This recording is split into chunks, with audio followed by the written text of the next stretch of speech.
And welcome in, Dan Leach, Tom Cavanaugh getting set for the first of three against the Lima Locos.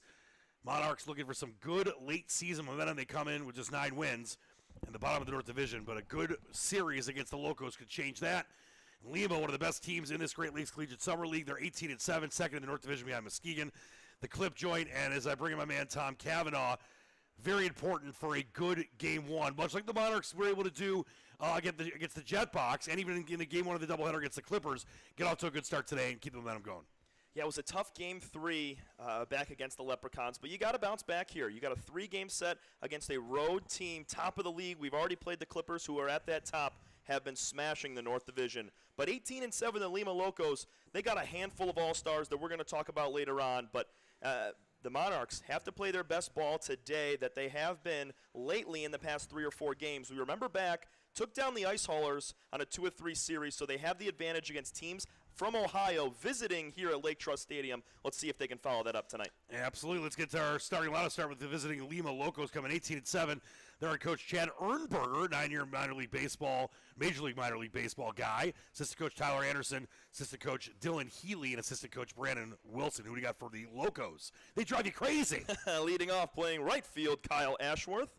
He's going to bat first and second. Connor Ashby, he's at shortstop. Batting third, the second baseman, Landon Underhill. Eduardo Martinez, the Put it on the Underhills tab. He's in center field. DH batting fifth. Cade Bellew. Sixth batting is going to be Justin Rumfield. He's at third. Batting seventh, Colton Schaller playing first base. In left field tonight for the Locos, Jack Porter. He's batting eighth. And routing it out, catching tonight, Mason Sawyer for the Locos. All right, and what do we have for the 9-16 Monarchs, coached by Kelton Caldwell out of BYU in the Frontier League? Pitch coach Adam Castilla, bench coach David Robinson, first base coach, the man Peter Riley, who has treated everyone to some great twisted burger out there. We'll get to that in a minute. And assistant coach Andrew Batten, who is starting for the Monarchs. Jake Dresselhaus, always there in the one spot. He's playing center field. Batting second, Cale Vincent. He's been on a hot streak lately. He's at shortstop. Sam Thompson, a little bit of a slump these last few games, but still the best hitter on this team. He is catching tonight. Makana Alasso, the big man, he's in the 4 spot, DHing tonight. Batting fifth, coming back to the lineup, Silas Butler, he's in right field. Also, another guy that's missed a few games, Dan, Jonas St. Antoine, he's playing third base and batting sixth tonight. Good to see him back. Avery Thielman, he got the save back against the Ice Haulers in Game 3. He's at first base batting seventh. TJ Potkova also makes a return. He's in left. And Steven Casas will finish it off playing second base. All right, getting set for our national anthem. We'll be right back with you. First pitch, approximately 7:05 here on the Michigan Monarchs Broadcast Network.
Dan Leach back alongside Tom Cavanaugh. Apologies for the delay. Well, it's obviously not my fault.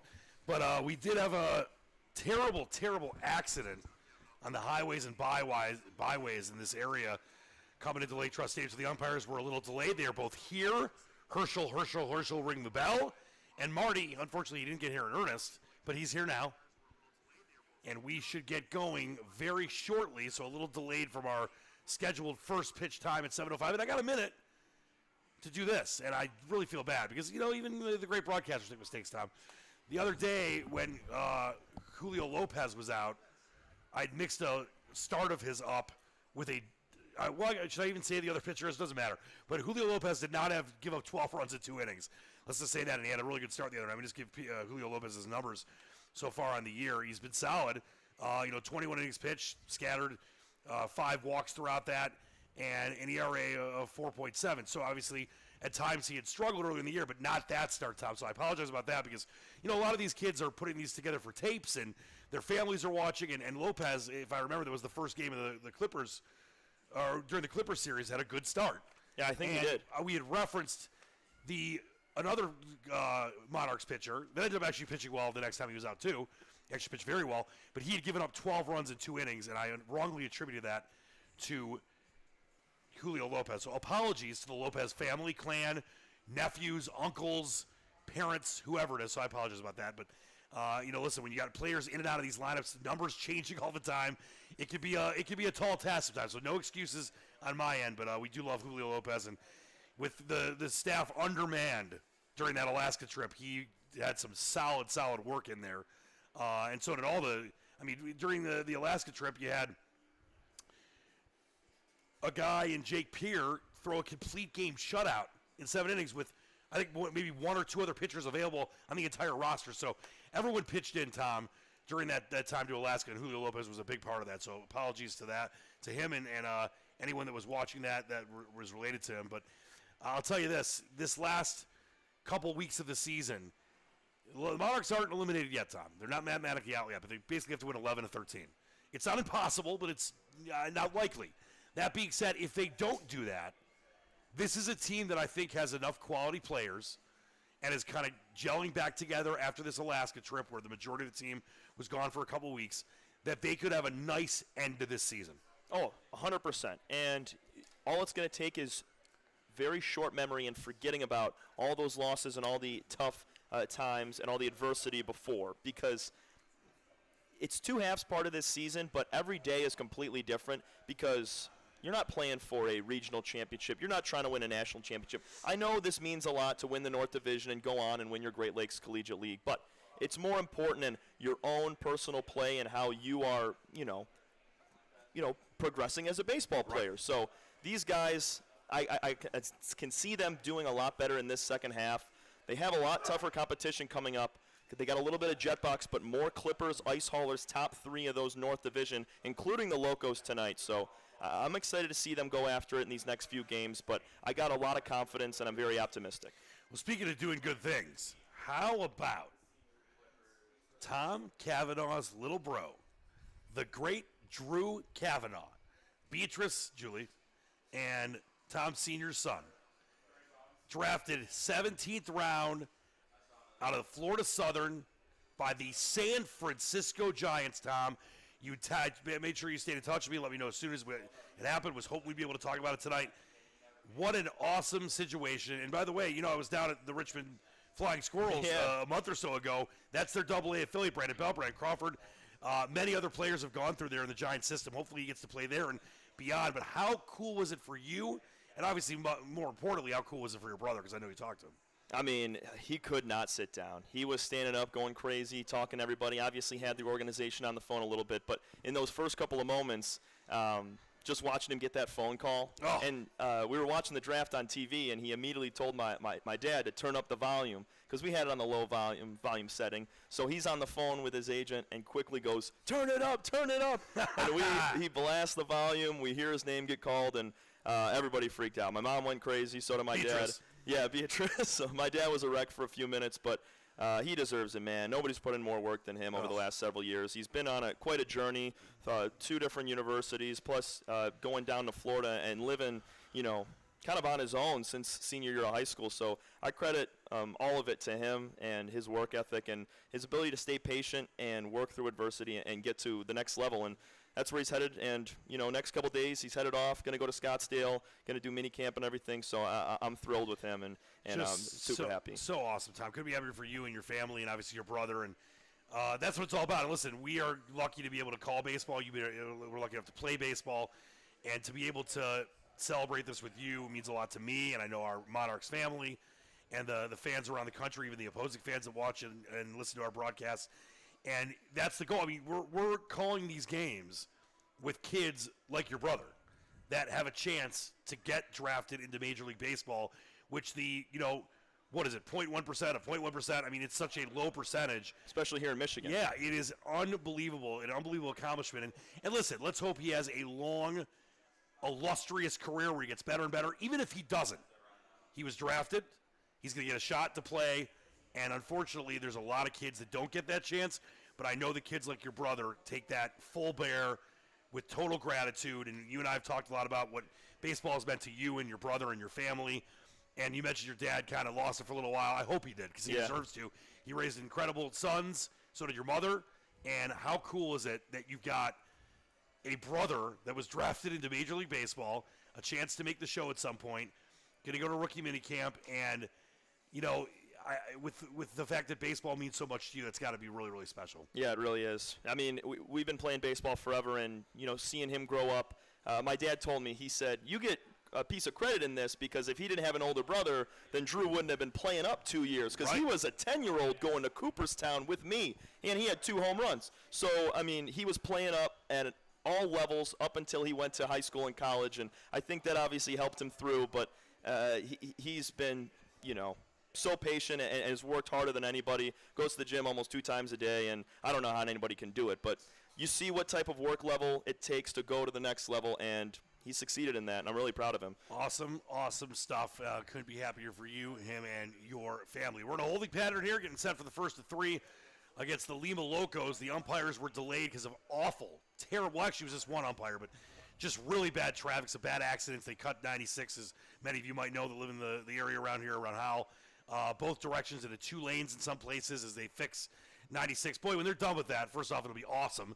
But it will be really awesome because it's going to be way easier to get around this crazy I-96 corridor.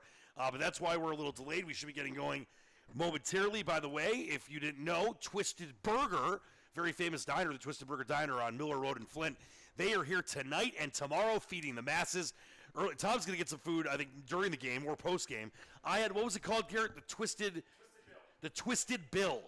It's got a nice poached egg on it, bacon. Ooh. I did a little ketchup and mayo. They have incredible crispy fries, homemade lemonade, fantastic stuff. You can get them on social media at Twisted Burger Diner, also twistedburgerdiner.com. Karen Gleaser, the general manager, out here with a great crew, so come see them tonight. You still got time to get out here tonight and tomorrow. And if you're local to the Flint area or going to be traveling to and fro that area, check them out on 3142 Miller Road out there in Flint Town. All right, we'll be back with the national anthem and the first pitch shortly here at Lake Trust Stadium. Dan Leach and Tom Cavanaugh getting set for Locos and Monarchs on the Michigan Monarchs Broadcast Network.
Getting set here for our national anthem. Dan Leach, Tom Cavanaugh getting set for the first of three. Monarchs and Locos, and here is our national anthem.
And let's play ball here in beautiful Lake Trust Stadium. We had some storms through the area earlier. Luckily, nothing now.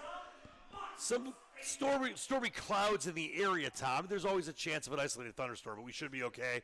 No lightning in the area as we get set for the first of three. Locos and Monarchs. And, Tom, as we mentioned in the outset here, this is a Monarchs team in the basement of the North Division right now, but they are definitely a better team than that. And if they can get off to a good start in this series, can really maybe lead them to some good times towards the end of this season. Dan, we've seen so far in pretty much all the games for the Monarchs, it's kind of decided in those first few innings because in those tight 1-2 run games, it's very competitive in those first few innings. And you can tell that the Monarchs are here to compete and play some good baseball. I think if they can do that again here today and get a good start, a good first footing here in these next couple of innings, you got a lot of all-stars. Underhill, you got Ashworth, most of the Marty lineup's an Martinez. all-star. Yeah, it's going to be tough against these guys. Great hitting squad, but I like a first few competitive innings. I like these guys to go all the way and get a win. Well, here's Robert Clan. He'll start for the Monarchs. He's a prospect all-star, along with Sam Thompson and Quinn Konashevsky for this Monarchs team. He's 2-1 so far, with a 3.08 ERA, 11 2/3 innings pitched, has 9 strikeouts, allowed 8 walks, and scattered 8 hits. Pretty good stuff from Robert Clan, and there's a reason he's a prospect all-star. People don't understand what that means. There are regular all-stars for this league, but then there's a prospect, category of people that they think that have a great chance to get to at least the minor leagues in baseball, and then you never know. Robert Clan's one of those guys, and as you mentioned, Tom, the first 6 batters in the Locos lineup are all all-stars. There's one that's a prospect, and then the pitcher, Peyton Nelson's an all-star. Pretty incredible how good this 18-7 Locos team is. Yeah, I'm very excited to watch them play today, and let's see how they set out the lineup. Is it going to be heavy lefty, heavy righty? But look at the size of these guys as well. I feel like they got a few donkeys. Kyle Ashworth. Is donkey a good thing? Yes, sir. Sometimes it isn't. Kyle Ashworth will lead things off, number 13, playing right field.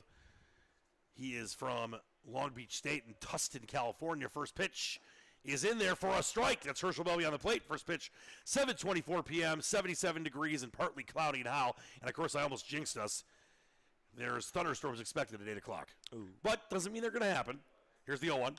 And that one's smacked towards the second baseman, Cassis. He'll make the play barely. A little closer than I'm sure he wanted it to be, but he gets it over there to Thielman. And it's 1 up, 1 down.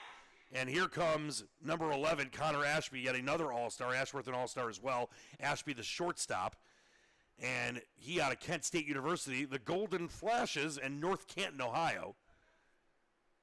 So I'm guessing North Canton is just north of Canton. And close to that Hall of Fame football stadium, unless it's another city entirely. Be funny if it was south, too. I would listen, people say South Detroit all the time. It doesn't exist. It's called Windsor. I took a class on Egypt last year. Do you know Lower Egypt is actually north and Upper Egypt is south? Well, they reversed themselves back in the Pharaoh days. Here's the 1-0. And that's in there for a strike. Herschel Bell behind the plate. And we also have Marty Ernest out behind first base right now. Robert Clan on the mound. Off to a nice start here for the Monarchs in the top of the first. 1 strike, 1 ball, 1 out, and there it was an interesting ball call. I thought he was making the motion for the strike there. Herschel Bell very expressive with his emotions out there. Here comes a 2-1 Clan to Ashby, and that one inside 3-1. Don't want to walk these Locos because they could produce base runners, Tom, drive in runs, hit balls out. As I mentioned, the first 6 batters are all all-stars. And a swing and a miss. Nice pitch there by Clan, and it's 3-2. And Dan, if there's going to be anybody on the mound that's going to battle this Lima team very well, it's going to be Robert Clan. Also Quinn Konashevsky, who I don't know is here today, but those are 2 of the top guys that can take it to this Locos team. 2 all-stars. That outside, he does walk him, loses the number 2 hitter, Connor Ashby. And Tom, we were mentioning before the game started about this might be this Locos roster, first off, smaller than a lot of rosters in the league. A lot of the better teams have smaller rosters because they play every day. And maybe the most geographically mixed of all. You got people from Mississippi, Ohio, Florida, Texas, Alabama, Arizona, California, all over the place. Wisconsin. It's I wonder where the connection is to Lima. Good job done by Chad Ernberger getting these guys, the 9-year Major League Baseball, minor league baseball guy. They're actually the historic team of this Great Lakes Collegiate Summer League. They've been around the longest, so that's where they get the pull. Yep, and the Monarchs are the 3rd longest, by the way. I found that out today. There's a chopper, could be 2. It's to Cassis for 1, and they can't get him at first. They tried to turn it. Vincent made a nice throw, but could not get the speedy landed Underhill, one of the best players on this Locos team, and a team full of great players at first. But now it's 2 down, and here comes the cleanup hitter, Eduardo Martinez. He's from Cochise College, what was it again? The Apaches. The Apaches. Is that still appropriate these days? Just wondering.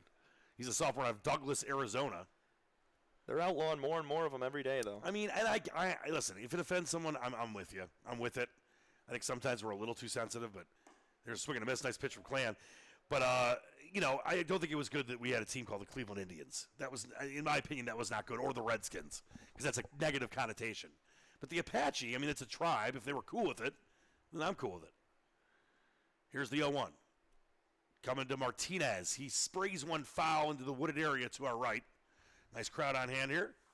Overcast skies. There are possible thunderstorms floating around, but, Tom, you and I put a force field around this beautiful Lake Trust Stadium. Twisted Burgers here. It can't rain. They'll be here tomorrow night if you want to come out and get some great food and watch some good baseball. Here's the 0-2. They checked the runner. Underhill. Put it on the Underhill's tab at first base. I couldn't believe you didn't know the Fletch reference, Tom. I'm teaching you a lot of things aside from just being a great broadcaster. Yeah, I got to see some movies. That's one thing I really need to learn. I'm going to make you a summer list after the season. Here's the 0-2, 2 down. Runner off, and they get him back to first. They can't tag him out, though. Thielman bobbled the ball there, Tommy, as you pointed out, and that was close. It was. It seems, as we've watched games over the last couple of weeks, Dan, when Sam Thompson throws the ball for the back pick over to first, it tends to tail more towards the foul line, and the first baseman has a tough time making that catch. So Thielman had to really reach over and do a swipe and just couldn't corral it. Always an adventure with Monarchs catchers throwing to first and second. That high for ball number 2. So it's 2-2, 2 down here in the top of the first. Great to have you alongside us on the broadcast tonight. Follow Tom on Twitter at TC TCAF. TCAF. You're always so close. TCAF_Sparty. I got it right for a few days. That one sprayed into right field. Is it going to be enough? And it is. What a move there by Silas Butler. And you know what I'm going to say. The Butler did it, Tommy. I thought it might drop in front of him, but an athletic play by Butler is just back after a couple of games, and that's the end of the top of the first. We move to the bottom of the first. Monarchs looking for some runs. It'll be Peyton Nelson on the mound for the Lima Locos on the Michigan Monarchs Broadcast Network.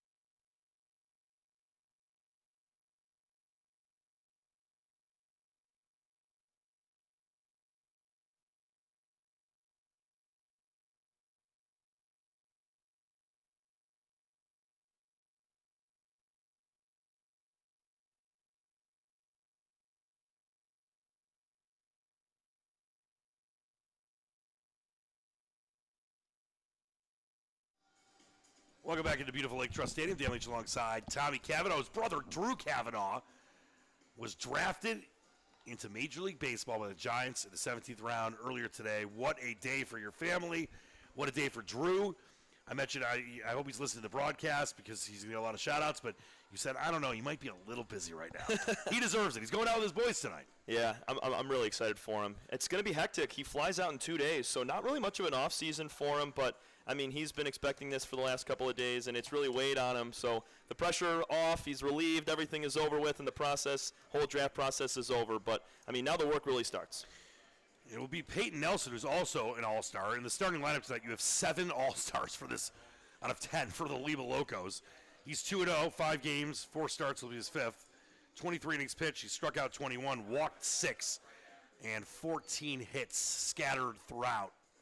Pretty good ERA. Pretty good numbers when it comes to Peyton Nelson, who's an all-star, as we mentioned, for a reason. Yeah. ERA, kind of insane for this league at .78. Yeah, I mean, the numbers that really stick out to me are 21 strikeouts compared to 6 walks. That strikeout-walk ratio is insane. So expect Nelson to pound the zone today against the Monarchs hitters. They're going to have to jump on a first pitch fastball and drive it. And here's Jake Dressloff, maybe looking to do that. Number 4 playing center fielder today, and that's a strike down the pipe. By the way, Peyton Nelson from College of Charleston. He's a lefty. Sophomore from Simpsonville, South Carolina, one of Tom's favorite cities, because that's where you thought Maggie Simpson grew up. That one outside, ball 1. It's also interesting, Dan, when you look at the colleges that they're from, it usually correlates to the state that they're from. Usually you don't see that. Some guys will go out of state, but everybody's staying local on this Maybe they're, homebodies. Maybe they like being with their families. Nothing wrong with that. That's low for ball 2. And a hitter's count here for Dressloff, number 4 from Michigan State. Senior out of Highland, Michigan, had 51 at-bats for the Sparties this past season. Much improved Michigan State program. Here's the 2-1. That in for a strike. Nice pitch there from Nelson. Dan, you're not wrong, too. Spartans had 2 players drafted in the top 5 rounds for the first time since early 1980s. I thought you were going to say it's for the first time since 1962. No, I mean, Michigan obviously has been good lately, and that swung on and fouled back towards Tom's hand. Stays 2-2. I'm sorry, goes to 2-2. Michigan obviously had a lot of success playing the national championship, in the College World Series title series. And Michigan State over the last several years has really upped their game and gotten some good things going. Here's the 2-2. High for ball 3, and it's 3-2 on Dresselhaus. The leadoff batter who so many times, Tom, has led off games and innings, whether with a walk or a nice hit. He had a homer a couple games ago against the Jetbox, so good leadoff hitter in Dresselhaus here for the Monarchs. And that high, and there you go, on cue, draws the leadoff walk. And, Tom, a lot of times it's happened to the Monarchs where they've allowed leadoff walks that have killed them. This could be a great situation for Michigan against a really good Lima team.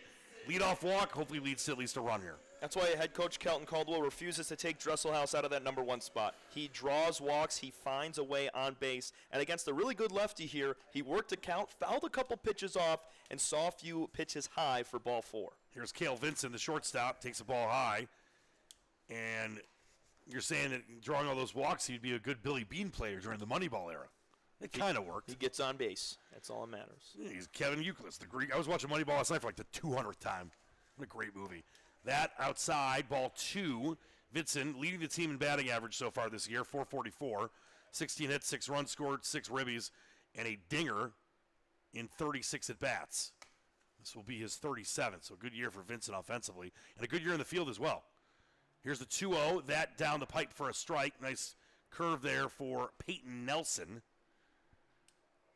But some early trouble, and just what the Monarchs needed. They got to get off to a good start in this game and in this series. Yeah, could be quick correction from Nelson or could compile. And that one sprayed a mile in the air foul. That'll get out of play.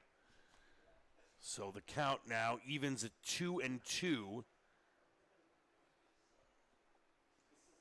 And I'll tell you, it's nice with the weather not being in the high 80s or low 90s, especially in this press box. But we don't want any rain, that's for sure. Here's the 2-2. Dresselhaus on first. Swing and a miss. He gets him down on strikes. Nice pitch there from Nelson. He caught up because that was looking like a good situation for Vincent, and he really, in that last 3-pitch sequence, did some great stuff. Yeah, that's how you correct a first batter walk to Jake Dresselhaus. Nelson goes with the upper fastball, and that's such a tough pitch to hit. And coming from the left side as well, when you have velocity like Nelson does at the moment, it's going to be tough to pick up. Hopefully Sam Thompson here can make an adjustment. Yep, and here's one of those 3 Michigan Monarchs All-Star, Sam Thompson. He would love to get out of this slump as the Dresselhaus takes off. Will easily steal second. Nice job there by Dresselhaus. I don't know what number stolen base that is, but it's got to be up there for Dresselhaus. Number 16. Yeah, look at that. 16 stolen bases for the senior on the Michigan State. So here's Sam Thompson, who at one point led the team in batting average over 500. He's down to 375, which is still pretty darn good. 21 hits, 10 ribbies, 7 runs scored. And Dresselhaus thinking of doing an Ely De La Cruz and stealing third now. You believe he stole second, third at home? I cannot believe he stole third there because they were playing a shift on a lefty, and they were giving up the base, and then I think the pitcher put his head down or something, and he took home really easily. But third base by far was the easiest. Yeah. I couldn't believe he went home. Just nuts. He is so electric. That one chopped fair. Down the third baseline, Dresselhaus will score easy. Sam Thompson out of the slump and chugging for second, a stand-up double, and a run driven in. It's 1-0 Monarchs. That's the Sam Thompson we know and love. Yeah, and it's crazy we called it a slump. He only had about a game and a half without a hit, so he felt like a slump because he was so used to hitting it all the time. Right. I mean, that ball was pulled in the perfect spot on the third baseline, and Sam comes up with a big hit. I know there wasn't 2 outs, but it felt like a situation like that where it's early in the game and you want to take a leg up, and Sam did it right there. Nice swing to give your team a lead early. Here comes Makana Olaso, the cleanup hitter, number 50, the designated hitter. Olaso out of San Jose State University, a sophomore from Winchester, California. Wonder if you know some of these California boys from the Lima team. And that in there for a ball. Maybe he's friends with Kyle Ashworth. It's possible. Maybe if they were both from Rhode Island, but California. I thought California was a pretty small state, Tom. It's not that big. It's, the size of several countries around the world. Here's the 1-0 on Olaso. Runner on second, 1 down, 1-0 Monarchs. That in for a ball off the plate, according to Herschel Ring the Bell. The umpire behind the plate tonight. We have Marty Ernest in the field. If you're just joining us the first time in the Monarchs broadcast, where you been? But also welcome. In the dimensions here at Lake Trust Stadium, 330 to left and right field, 420 to the gaps, and 440 to straightaway center. And Tom Cavanaugh in the first game we ever called here, and that's swing and a miss on Olaso, makes it 2-1. Took out his gold-plated tape measure and went from home plate back to this beautiful brick backstop, which you see on your screen. You can't see the backstop itself, but right behind where the Cleary Cougars is painted on the field, 65 feet, which is larger than a lot of stadiums. Yeah, it is. So that could be something that comes into play. That's why we always talk about it on the broadcast. Here's the 2-1. Thompson on second, already drove in 1. That one outside, and it's 3-1. Great situation here for Hakuna Matata Olaso. It means no worries. Now, you've definitely seen The Lion King, right? Of course. If you haven't, I would just probably throw my headset The down. original, not the new one. Yeah, I haven't seen the new one. I'm not rooting my childhood with that new live-action Lion King. And I heard it's good. And stealing third is Sam Thompson, and he was there in time, but then he ran past the bag nonchalantly and gets tagged out. He's not leaving third base for some reason, but Rumfield tagged him. He's not happy with himself. Yeah. That was such a nonchalant pass of the base. Why did he slide? That's exactly what I was about to say. You got to slide there. I think it was a lot closer than he expected. He just thought he was going to cruise into the bag with a stolen base. Oh, Lord sauce. It can't happen. Hey, he drove in a run. You got to give praise for that, but that was interesting. And there's Olaso smacking one foul out of play right side. So he's still alive, 3-2 count, but now instead of a runner on second or third, there's no one on base. But the Monarchs are up 1-0. So as I mentioned, when we started this inning, get a run. Get at least a run when Dresselhaus led off the inning with a walk. And they did. Because when the Squatch asks, the Squatch receives. Sometimes. 80% of the time, all the time. All right, here's the 3-2, 2 down, first inning. And that will be ball 4. And on to first base is Olaso, giving Silas the Butler did it a chance to drive in another run for the Monarchs. He, the right fielder, out of Cumberland University in Stockbridge, Georgia, a junior. And you look at Silas Butler, leading average on the team at 350, Tommy. 14 hits, 6 runs, scored, and a ribby. Yeah, I'm excited to see Silas. He was out a couple games, as you said, but made a really nice play in right field. Let's see if he can follow it up. And it takes the first pitch ball. He would love his second run driven in. Butler now playing in his 12th game. Remember, the numbers on a lot of these players are very mixed and matched based on the kids that went to Alaska for the 2 weeks and the kids that stayed here. And that one, whoa, almost hit me. But there is a fence, or a net, excuse me. Major League Baseball All-Star Game coming up in about a half an hour. How about that home run derby last night?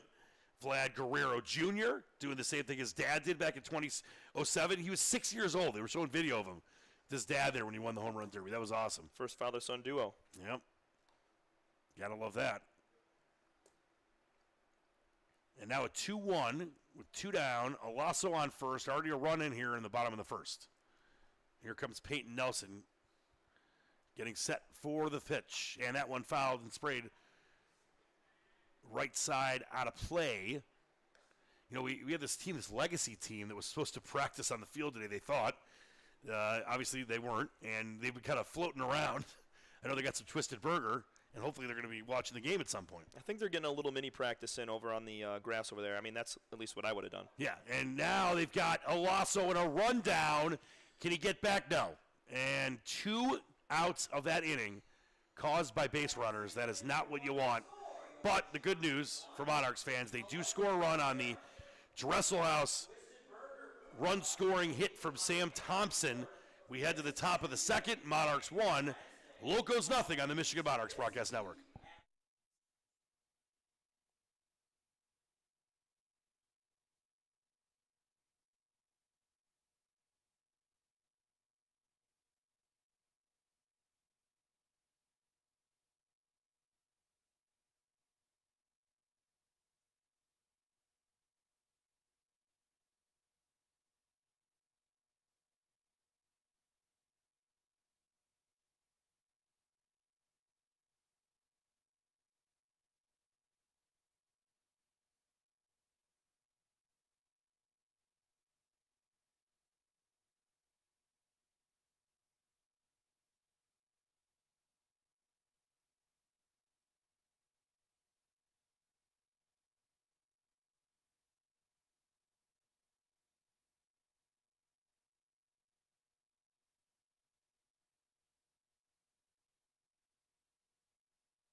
Dan Leach back alongside Tom Cavanaugh. Welcome in. Top of the second inning. Monarchs get a RBI from Sam Thompson, his first hit in the game and a half, which seemed like, we mentioned, it was kind of a slump because he's such a good hitter.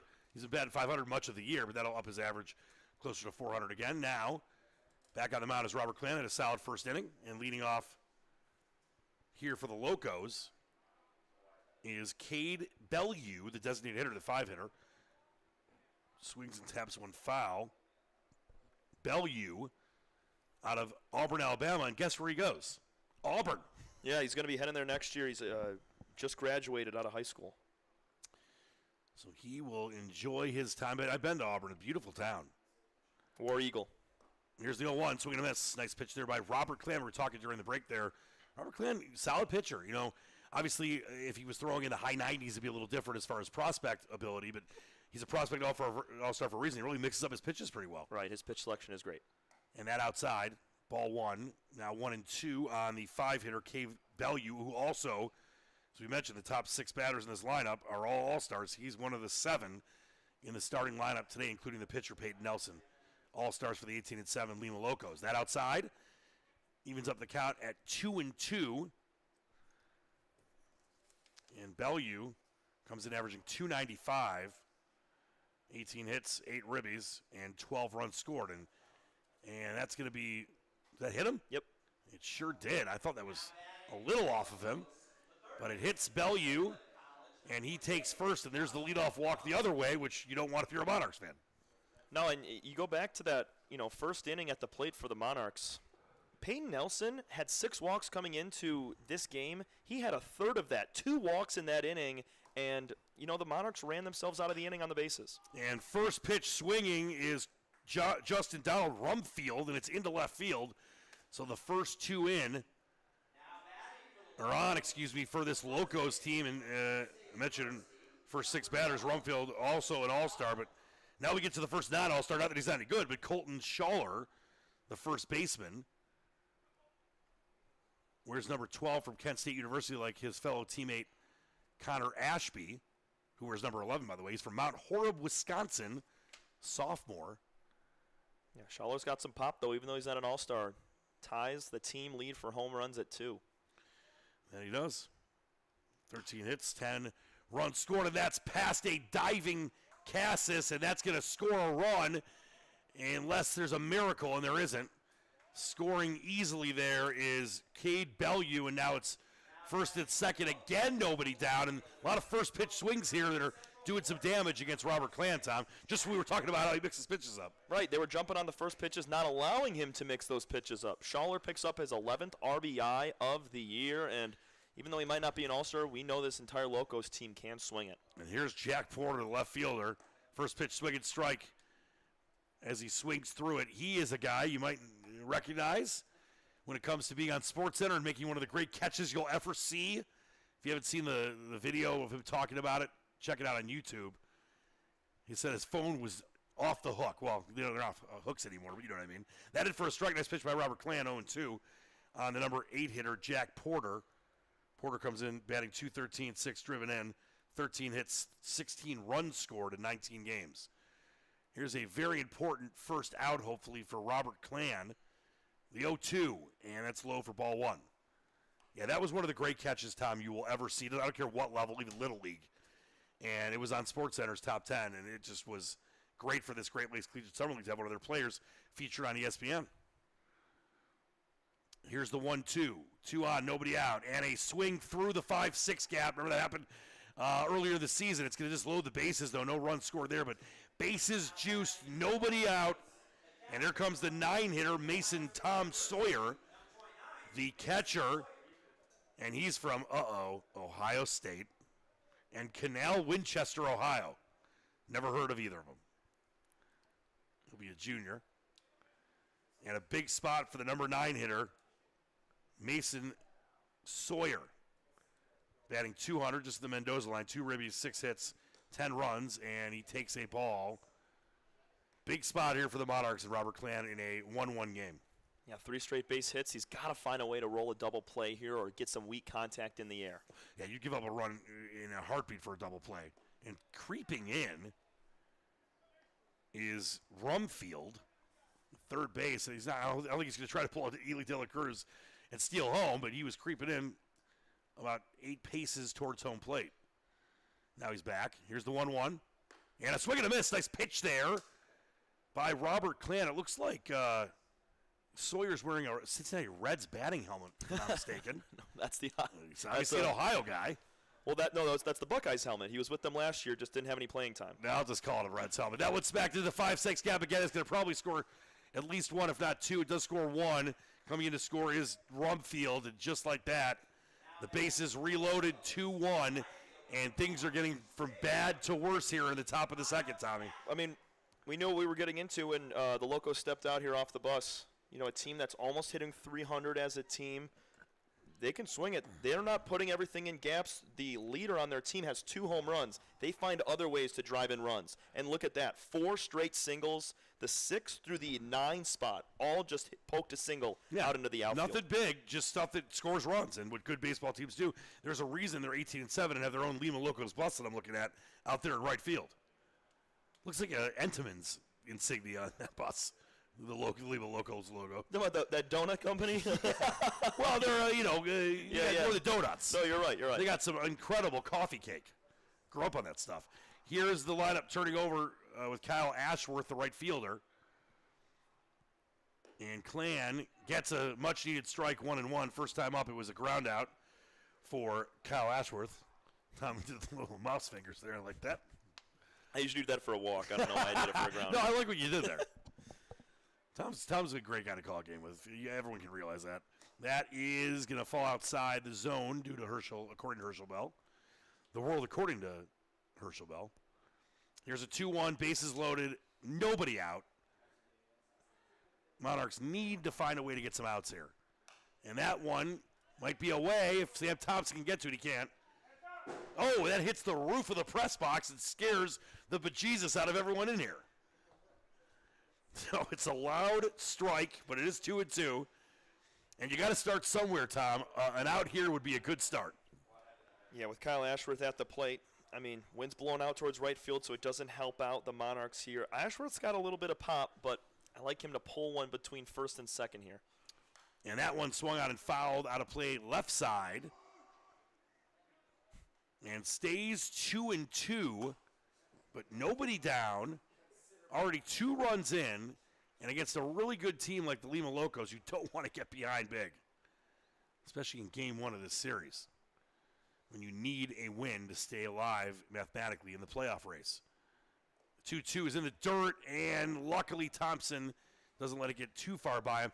And remember, Tom, this team, obviously year to year, these Great Lakes Collegiate Summer League teams change rosters, but they had 23 wins last year, most of the entire league, both divisions. Yeah, I think the Clippers are going to pass that. They're 21-3 right now. All right, a big 3-2 pitch. Everyone's going to be moving here. Bases juiced. Nobody out. And that one chopped over the head of Thielman. That's going to score a pair at least. And the play is cut off at the plate, and it's now 4-1. Runners on the corners, and the beat goes on for the Lima Locos. He pulled it in the right spot. 3-2 pitch. Most of the time, that guy's going to go after it, just a little extra anxious. And with this turf, Dan, it took one bounce and jumped over Thielman's head. Here comes Adam Castillo.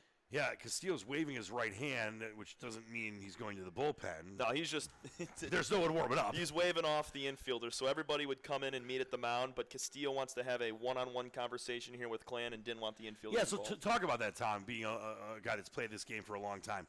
In those situations, is it more just you want to minimize like all these people coming in and making it maybe even more stressful of a conversation, just kind of focus on letting Clan talk to you? Is that what it is? Partially, yes, and then other things might be being said on that mound that are between a catcher and a pitcher and nobody else. So there could be two parts of it there, but I think not having 4 or 5 guys breathing down your neck, smacking you. It just adds to the stress. Right, exactly there. So I'm sure Clan already feels, frustrated, I'm sure. I mean, there's still no outs in this inning, Dan. They've already cashed in 4, so he hasn't found a way to get these guys out. But nobody has all year. As you've already mentioned the record a few times, they're in second place in this North Division, very handedly in the playoffs, and could win it all as well against the Clippers, who are another very good team. But I mean, it's tough against the Locos team that is hitting .255 this year. Well, let's not forget Robert Clan's an all-star. I mean, he's going up against a team that has their first 6 batters as all-stars.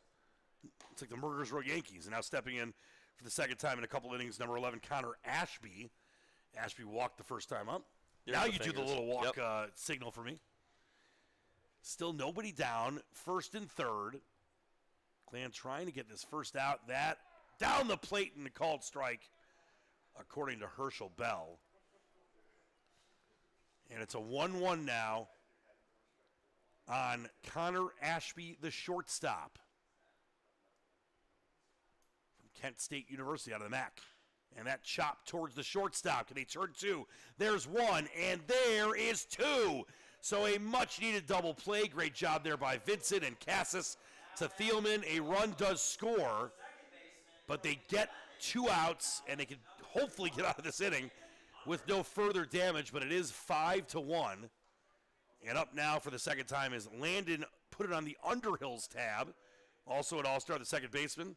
First time up Underhill with a force out, or fielder's choice, 4-6 fielder's choice. A little bit of a reset here. Nobody's on base with 2 outs. Got to finish the inning. And first pitch to Underhill is a ball.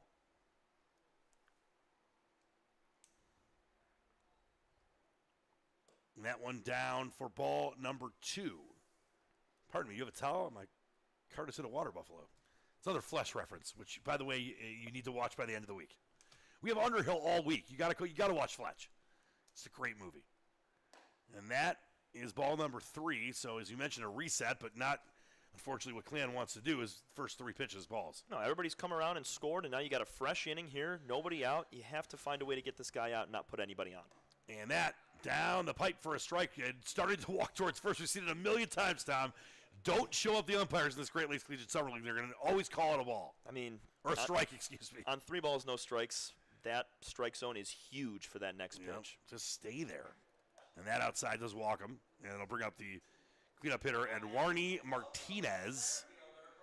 Martinez out of Cochise College in Arizona and a sophomore from Douglas, Arizona. Martinez with a fly out to right field his first time up.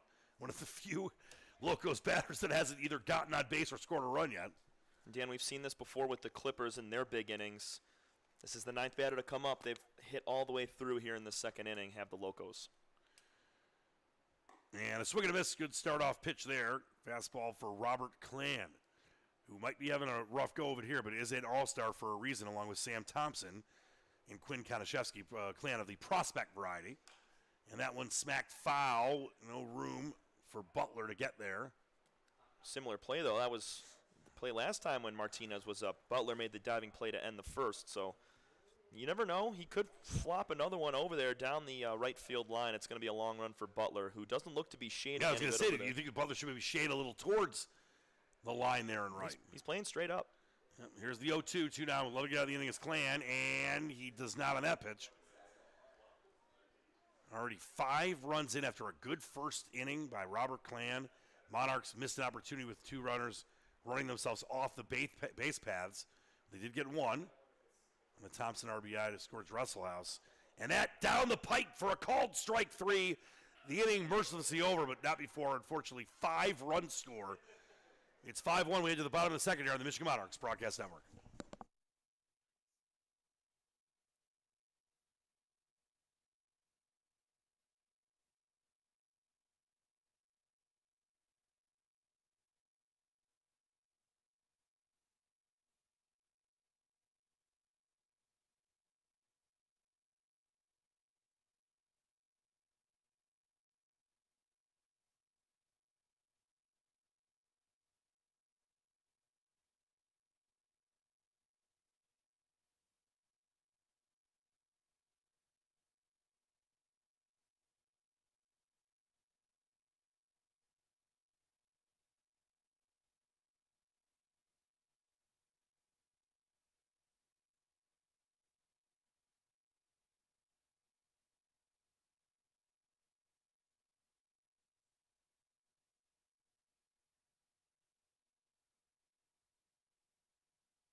Welcome back inside beautiful Lake Trust Stadium here on a Tuesday evening. Nice night for baseball. There are some thunderstorms in the area, but they have stayed away thus far. Monarchs could use some thunder of their own, Tommy. They're down 5-1 and leading off the inning. Silas Butler, the 5-hitter, the right fielder. Great to see him back. He was out for a couple of games. Out of Cumberland University, Stockbridge, Georgia is where he calls home. And Butler, the 3rd leading batter on this team at .350, 14 hits, 6 runs, and a ribby in just 11 games.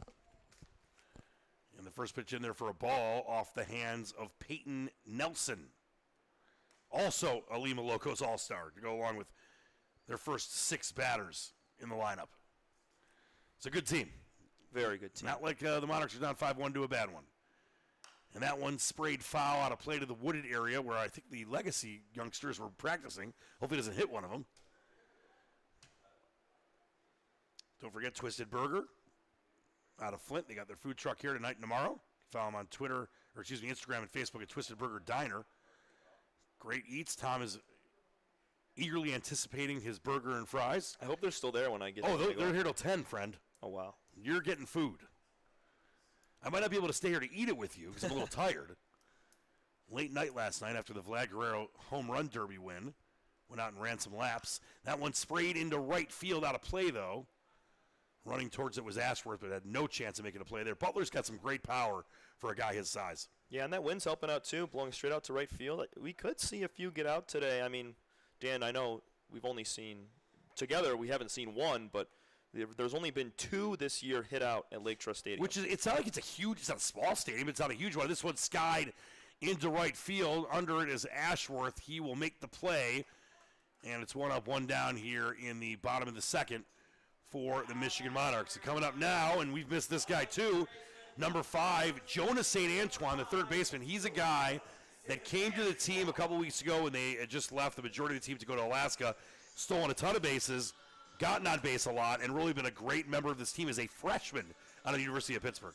He's been a spark for this team in replacement, but now he gets to fill in a nice spot playing third base, batting 6th for this team. He's going to be an everyday guy for the rest of the way out. He sure is. Here is the lefty stepping into the box, takes the ball outside off the hand of Peyton Nelson. Nelson, after a interesting bottom of the first, really settled down in the first part of this inning, and that one chopped towards the second baseman to Underhill, and he underhands it to Colton Schaller, and it's 2 up, 2 down.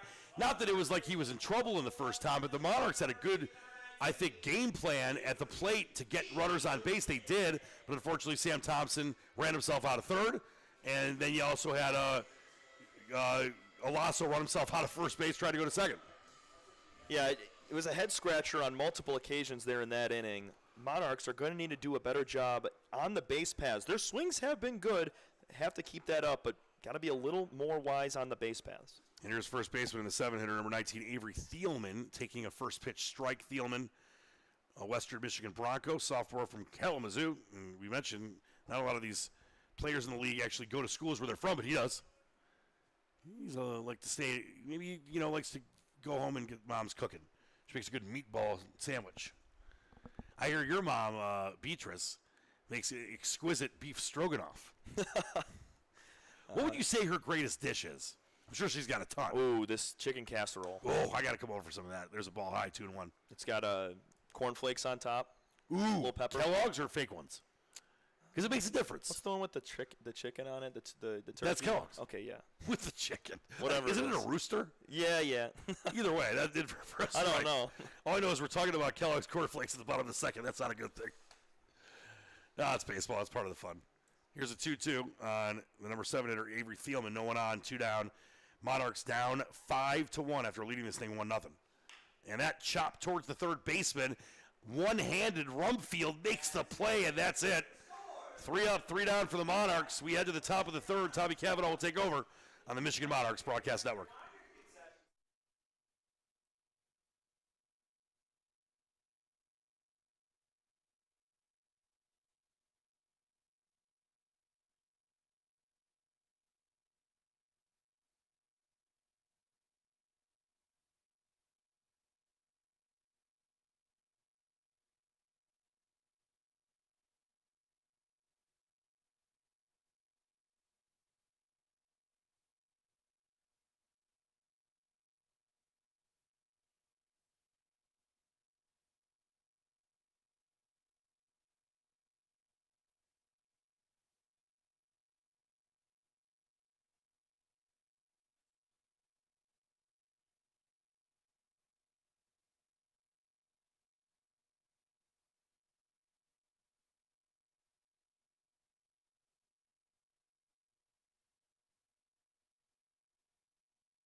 Welcome back in, top of the third inning.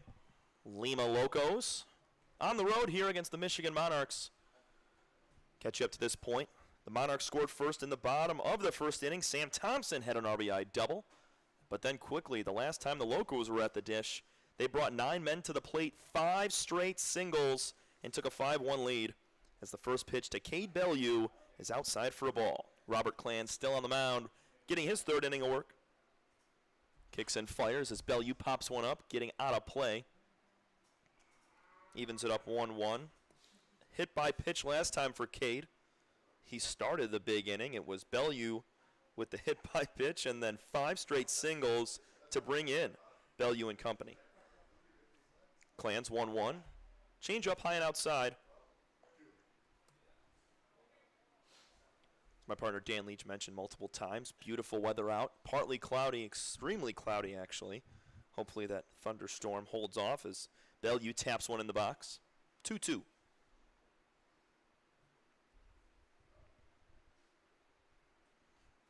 Locos, as we've said, second place in this division. Looking to make a push for first. They can certainly do so. 18-7 on the year, just 3 wins back of the Muskegon Clippers, who are 21-3, have won 9 of their last 10 games. 2-2 from Clan, tap foul again. Bellevue, heck of a job staying alive here. Just 11 strikeouts, 7 walks, and 61 plate appearances. Clan folds the glove, shakes once, now comes set with the pitch. 2-2, breaking ball on the corner. Beautiful backdoor breaking ball from Robert Clan. His first strikeout, second strikeout, excuse me. That's out number 1. He got Eduardo Martinez looking to end the second, so back-to-back strikeouts, crossing innings for Robert. That sun peeking out now, just over the Monarchs dugout on the first base line, kind of playing a little bit of a role for the right side of the infield. Cassis, Thielman, Silas Butler out there in right. 1 ball, no strikes to Justin Rumfield. Had a single last time. He's going to rope one up the middle, diving, can't make the play as Cale Vinson. 2 for 2. Justin Rumfield is on. He's going to coast into second. Nobody's at the base. Once again, an opponent of the Monarchs takes an extra base when the Monarchs aren't paying attention. Had the single, took a hard turn, and both Vincent and Cassis had their backs turned to second base, and Rumfield, with a little bit of speed, picked it up and got there. I don't know if that goes down as an error, but in my book, it's a mental error. Colton Schaller, RBI single his last time, stands tall in that left-handed box. That ball's down and out.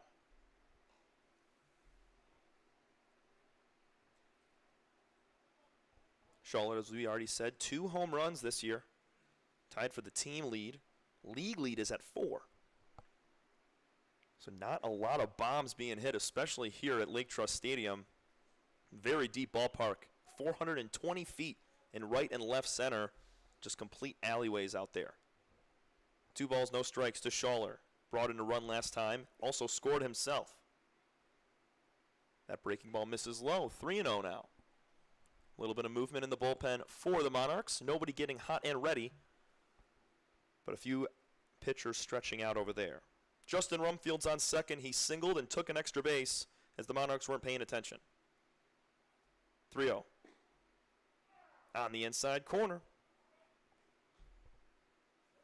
Robert Clan only walked 2 so far. He hit Bellevue back in the second, but everything else has just been hard contact in between infielders. Here's one pulled on the ground off the glove of Clan. Cassis, his only play is to first. They'll get the runner Schaller. Moving up to third will be Rumfield. 2 outs now. Nice play from Stephen Cassis over there at second base as he had to redirect his positioning. Went to his right first, and then when Clan tipped the ball off his glove, Cassis had to redirect, go left, pick it up and throw to first. Jack Porter digs in with a man 90 feet away. 5-1, Locos on top. We're in the top of the 3rd inning. Fastball high and in. It's going to get by Thompson, coming to the plate, and scoring is Rumfield. 6-1, Locos on top. That was just a fastball high and in towards the eyes of Porter in the right-handed box, and it gets off the glove of Thompson and trickles away, allowing the run to score. Likely go down as a wild pitch, but we'll have to see between that and pass ball. Fresh inning now with 2 outs, 1-0 to Jack Porter. Nice curveball set in on the outside corner from Clan. And when he does that, he's one of the best pitchers in this league, able to throw that breaking ball on the outside corner to a righty or a lefty. There's another off-speed pitch. That one bounces up to Thompson. They're going to check down to first. Porter did not go. It's 2-1. Dan Leach mentioned earlier, Jack Porter was the one that made that sensational catch in right field. He was running back towards the fence, and he didn't leap. His body flipped over the fence as he caught the ball. And it was made waves on SportsCenter, TMZ Sports, and a few other big accounts on Twitter as this ball's popped out of play 2-2. Really gave a spotlight on the Great Lakes Collegiate Summer League and some of the talent that's out here, especially a guy like Jack Porter. 2 balls, 2 strikes, 2 outs. Robert Klan sets twice. Kicks and fires. Porter's going to line one over the head of Vincent into left field. What a swing. Porter keeps the inning going, but talk about 2-strike fight right there. It's an inside breaking ball that he muscles just enough barrel on the ball to get it over the head of the shortstop for the Monarchs. It's now Mason Sawyer with a man on and 2 out. A run already scored in the inning. 6-1, Lima Locos on top of the Michigan Monarchs here in the 3rd inning. Sawyer, RBI single his last time, pulled it between the 5-6 hole in between the shortstop and third baseman. Porter's got a little bit of speed over there at first base. Here's another one to the left side. It's going to be a tough play for Vincent across his body. He throws a strike on to first base. Sawyer is out. So are the Locos. They grab a run. Justin Rumfield comes in to score. 6-1. Locos on top of your Monarchs. We go to the bottom of the 3rd. You're listening to the Michigan Monarchs Broadcast Network.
Bottom of the 3rd inning.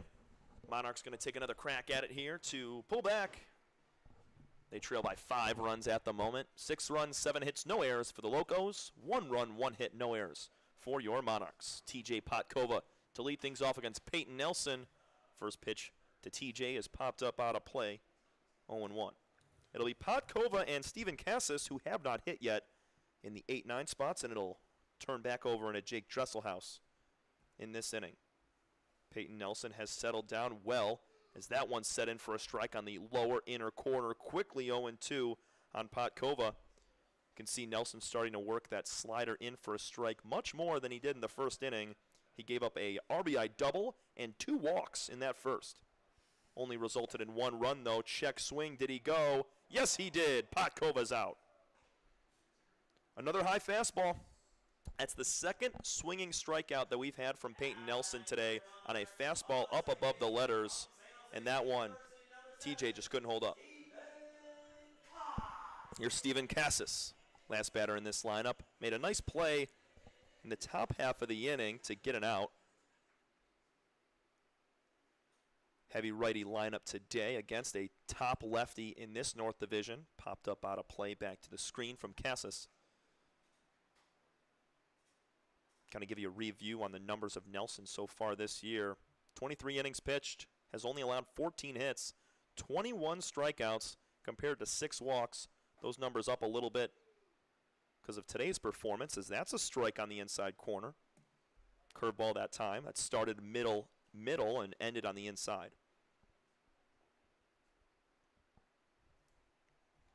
Just 2 strikeouts so far for Nelson in this one. 0-2 pitch, change up high and outside.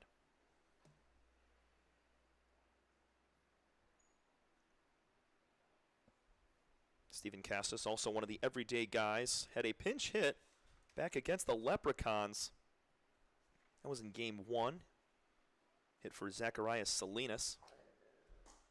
That pitch off the plate. 2-2 now. Cassis trying to turn the lineup back over to Jake Dresselhaus. We know how important having less than 2 outs and a runner on base for the top of this lineup is. Dresselhaus, Vincent, Thompson, Alasso all can drive in runs with big swings. Steven looking for his first hit.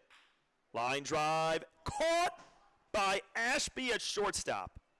Stephen Cassis cannot buy a hit right there. 2 gone. Holy smokes. Nice catch by Connor Ashby from Kent State. He got up there.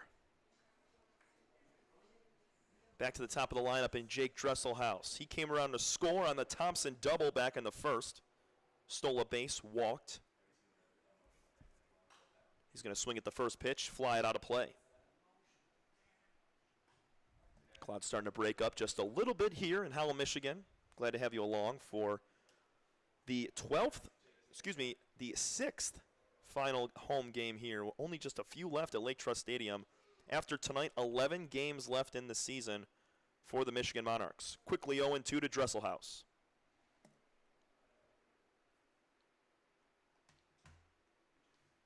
Wind still blowing out heavy towards right field. Let's see if that'll help anybody today. Dresselhaus skies one in the air. This one into right center field. Pushing with the wind. It keeps going, and making the catch is Martinez against the wall in right center. Almost spoken into existence. Dresselhaus gave it a ride, but alas, it's out number 3. We go to the 4th. 6-1 Locos on top of your Monarchs. This is your home for Michigan Monarchs baseball.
Welcome back inside Lake Trust Stadium. Dan Leach alongside Tom Cavanaugh. 6-1 Locos on 7 hits.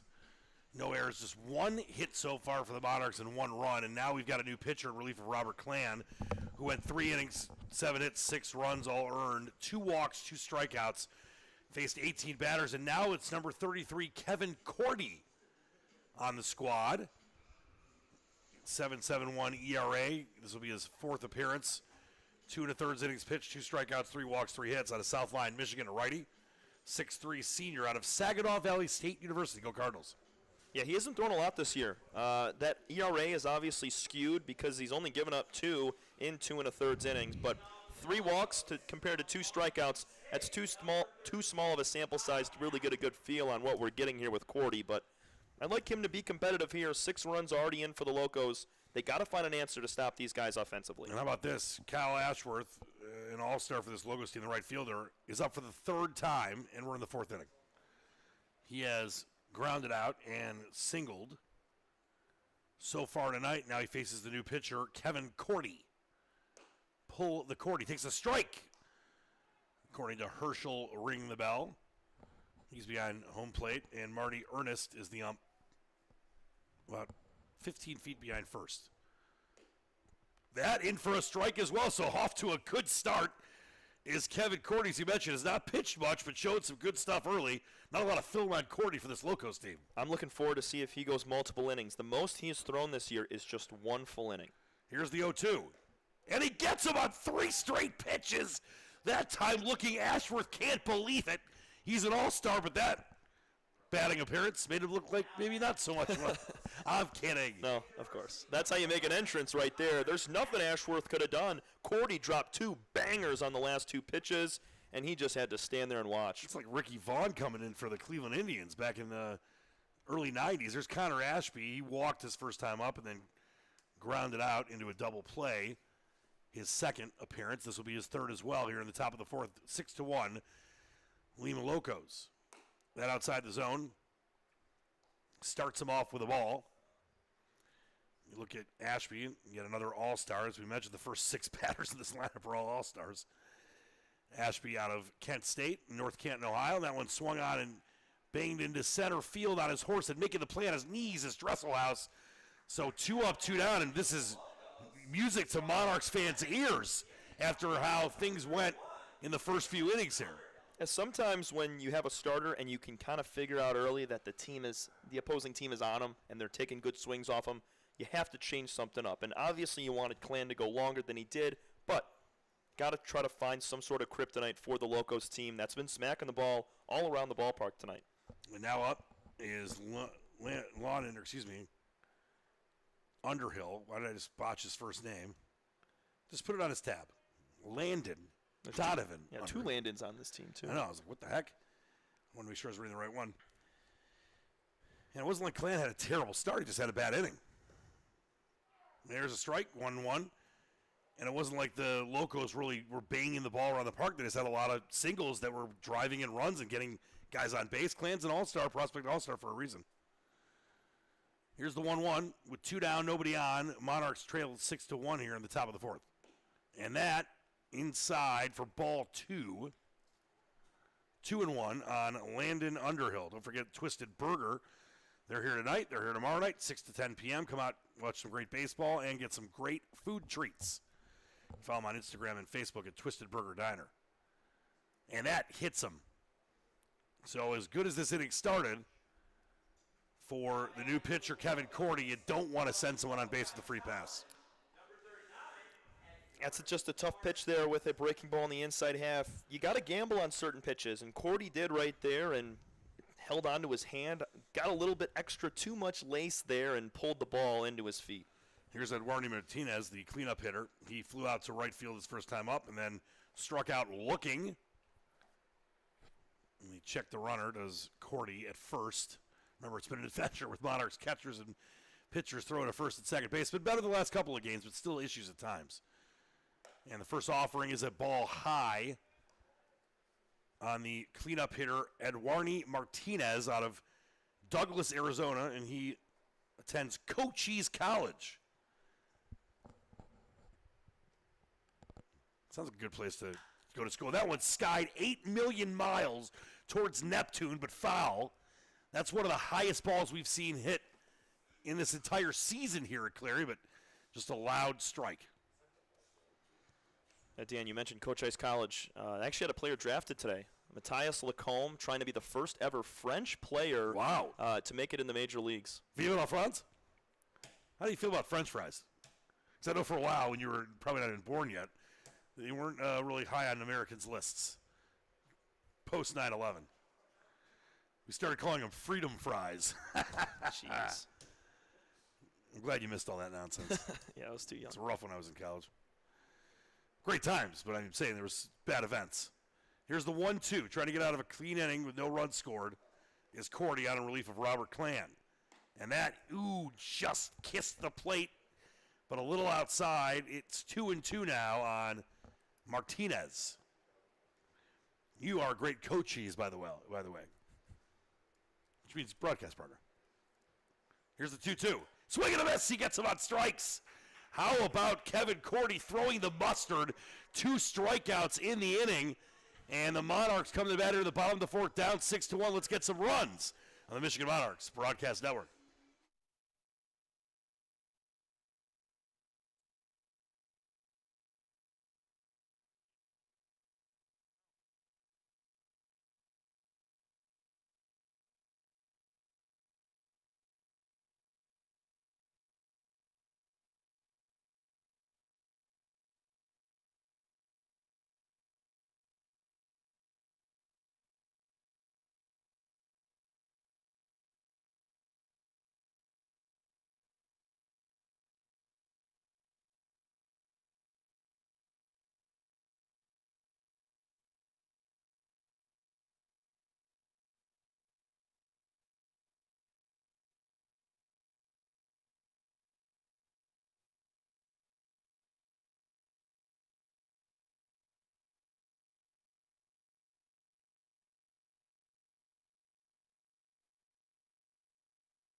Dan Leach back with the great Tom Cavanaugh. His brother Drew drafted earlier today by the San Francisco Giants. The 17th round of the Major League Baseball draft, awaiting his offer. Very excited for the Cavanaugh clan. Here's Peyton Nelson back on for his fourth inning of work. He's been solid except for a little hiccup in the first. That one chopped out of play. Oh, wow. Making a nice run there. Trying to get the job done was Schaller, the first baseman. That was incredible. I can't believe his closing speed was sick. How about that play from Schaller, man? I didn't think he made it at first, but he found a way to get that ball against the fence, and Vincent is out on one pitch. Can you believe that? No, that ball stayed skinny right up against that black fence on the foul ground side, right up next to their dugout. And that's how you stay calm when you're coming close to the wall there and still being able to hold on. It looked like Joey Votto over there. That was insane. We already have a guy in this team, in Jack Porter, with a Sports Center play. I mean, that wasn't a Sports Center play, but that was a great one. And here's Sam Thompson, who drove in a run his first time up. Love to get on base here. One of the best hitters on this team takes a ball 1-1 on the Michigan State Spartan, who's definitely one of the leaders of this team. And has been the entire season. He stayed. He didn't go to Alaska. I think we're all glad that he did stay here because they needed a few really good hot bats. Well, they did. There's a swing and a miss. Big cut there by Thompson. And it's 1-2 with one down and no one on base after that crazy play by Colton Schaller. Gets the fence. We don't have the greatest view in some of the areas of the ballpark from up here. And at first I thought there's no way he's getting there. And that one chopped towards the shortstop. Ashby throws him out. And it's 2 up, 2 down, and then he made the play. I was like, what? Dan, I like what I'm seeing right now from Peyton Nelson. Ever since that tough first inning where he walked 2 and gave up the double to Thompson, he's retired 8 in a row since that point. So he's really settling in and really corrected what we saw from him in that first at-bat when he walked Dresselhaus. Has just come back fierce. Well, here's Makano Olaso trying to get something started with 2 outs, down by 5 for the Monarchs here in the fourth. That off the mitt of catcher Mason Tom Sawyer, Adventures of. Remember, you measured it, Tom, with that golden-plated tape measure. 65 feet from home plate to that backstop. Yeah, Sawyer should be accustomed to this turf as well. At Ohio State, they do play on a turf infield. They would, because they're cheapskates. That one, I'm kidding, that one out of play. Or maybe it's not, because you never know. With Schaller running it down, his hat falls off that time for the redhead. I'm also 99% sure Michigan has turf infield as well. They might. No, they do. No, they do. I'm just saying. So does Notre Dame. Anything the Buckeyes do is normally bad, in my opinion. I'm actually, yeah. Hey, you don't disagree. You're a Spartan. Right, but they hold a little small, special place in my heart that I know you don't like. How can they spend any place in your heart other than there's a strike? I have worn a jersey to a game before. It's a cardinal sin in my life, but I have done it. I mean, we're really good friends, Tom, already, but that is definitely going to take you back for at least a day. It was a JT Barrett jersey. He was short, by the way. I don't blame the rest, but he was short. That high for ball 2. By the way, I did. You want to talk about wearing a Buckeye jersey? No secret if you know who I am, but if you haven't heard me before, I'm a huge Wolverine fan my whole life. I've had season tickets in my family since the 40s. I lost a Lions Super Bowl bet. 5 years they had to make it, and that one smacked into center field. Base hit for Olaso, so maybe some 2-out magic coming with Silas Butler coming up. So my good friend and awful radio host, Brian Chapman, worked with him a long time at the ticket. He made a bet with me the Lions had to win a Super Bowl in 5 years. If not, I had to wear a Buckeye jersey for a month. Literally every day. And I could only take it off for like religious services or weddings or, to sleep. Formal events, yeah. Yeah, I wasn't going to wear if I had to wear a tux, I couldn't wear the Buckeye jersey. So I had to wear it doing radio shows. It was stupid. Oh. I think I actually had to go to a Michigan game with it. The good thing it's before they started live streaming all of the radio shows. Yeah, it was not good. Not good. No, I think I actually filled in. I was in for Valeni. It's high for a ball. I think I was in for Valeni with either myself or maybe Wojo, and I had to wear it during that show. Because I had to wear it every time I did a show. It sucked. Stupid bet. We call it the Geesall bet, the grand old, same old Lions bet. That one smacked to center. Is it enough? It's not. Making the play is Martinez, and the Monarchs are out. With just one hit in the inning and just 2 for the game, they trailed 6-1 as we head to the top of the 5th here on the Michigan Monarchs Broadcast Network.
Welcome back inside Lake Trust Stadium. Great to have you along with us. You can follow Tom on Twitter at TCCav_Sparty. I got it right that time. And Dan Leach DTM. Appreciate you tuning in no matter where you are. And we know Locos fans are from around the country because they got players from basically every state. That one chopped foul. First up here in this inning, up 6-1 for the Locos is Cade Bellew, the designated hitter, and also an all-star. Ashworth, Ashby, Underhill, Martinez, Bellew, Rumfield, and the pitcher Peyton Nelson, all all-stars for the Lima Locos. 0-1 smacked foul the other side. So 0-2 quickly, and boy, Kevin Cordy, who's barely pitched, has looked pretty darn good so far through the inning and a batter. Dan, we were both impressed with what we saw back in the fourth inning. I mean, started and ended the inning with a strikeout, doing really well with that breaking ball and a very firm fastball.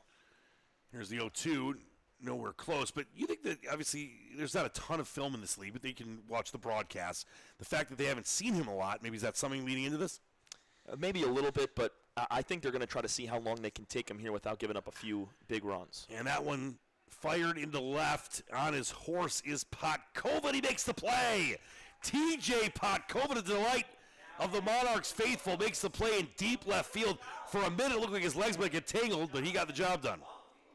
I mean, that was textbook for Potkova, but you're right, it was a little shaky. He turned his hips towards the left at first, noticed the ball was tailing the other way, and instead of opening up his hips and making it harder, he turned his head, looked away from the ball, and found it again. That's a nice play, man.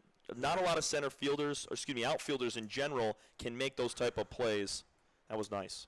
Great stuff there by Potkova. One down here now. Rumfield up, and he smacks one towards right. Can Butler make a play here? He's been close to a bunch, and it's out of play. And so far tonight, Rumfield with a single and a run scored, and a single and a run scored, which is kind of how they got to Robert Clan in the first and second inning. I mentioned it wasn't a terrible start by Clan. It just, things kind of kept adding up. And before you knew it, 5 runs were in the second and another one in the third. Yep. So here is Rumfield, the third baseman, number 28, out of Midland College, a national JUCO college. He's a freshman from Godley, Texas. And that one smacked past the second baseman, Cassis, and it's a one-out single for Rumfield.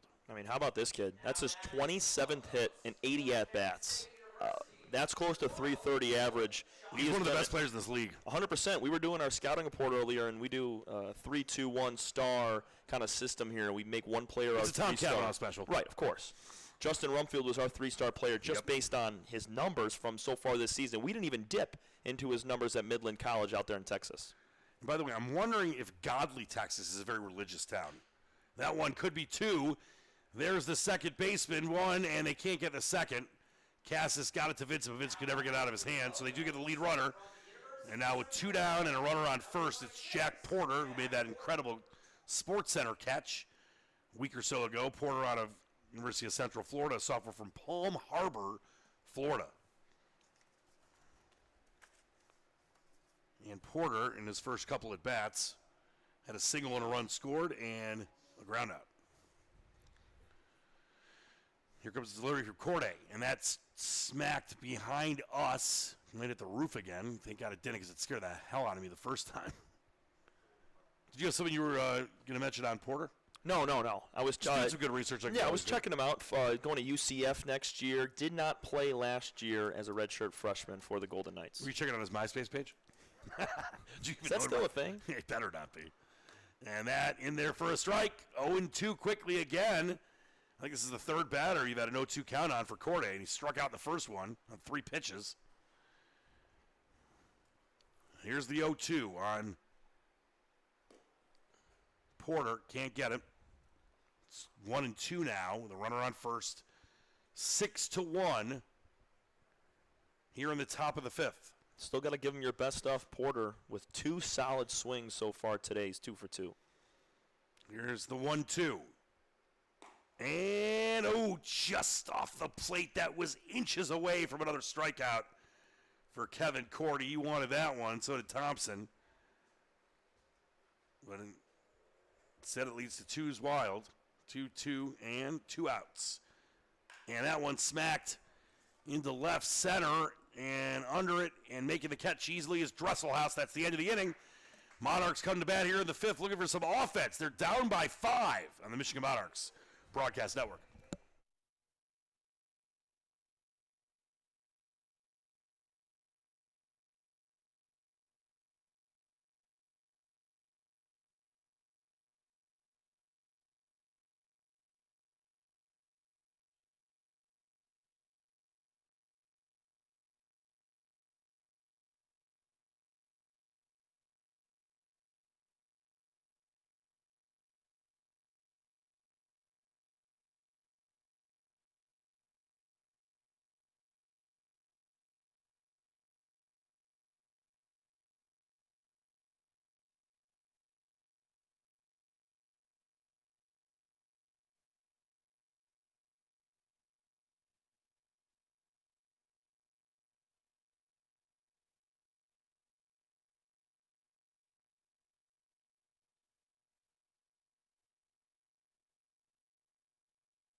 Dan Leach back alongside Tom Cavanaugh. We move into the bottom of the 5th, and a little man from down under. Gotta love that on the PA. Kyle doing an excellent job. Kyle Chapman, no relation to Brian, thank God, because Brian is a great friend, but awful radio host. Chapman's a big baseball guy, though. He's good friends with Chris Newell, who helped coach DJ LeMahieu to stardom. You and I were talking about that earlier in the season, and now up for the second time, the second time, Jonas St. Antoine. You've got the Locos about to bat 4 times, and you have some of the Monarchs haven't bat twice yet. St. Antoine's first time up, he grounded out. Here's the 2-0. Takes the strike. We mentioned, Tom, St. Antoine, what a spark for this team. Came in right when the majority of the team left for Alaska, has stolen a ton of bases. You know, just a really great kid, and he's a freshman. I mean, showing leadership skills at that age. Yeah, 5-tool player. And that one chopped towards second, and making the play is Underhill. Put it on his own tab that time. And 1 up, 1 down for Michigan. And I think I might have just seen a raindrop, Tom. I hope that was just some moisture. It's a good thing we're playing on turf, though, so the only thing that's really going to affect us is some torrential downpours or thunder and lightning.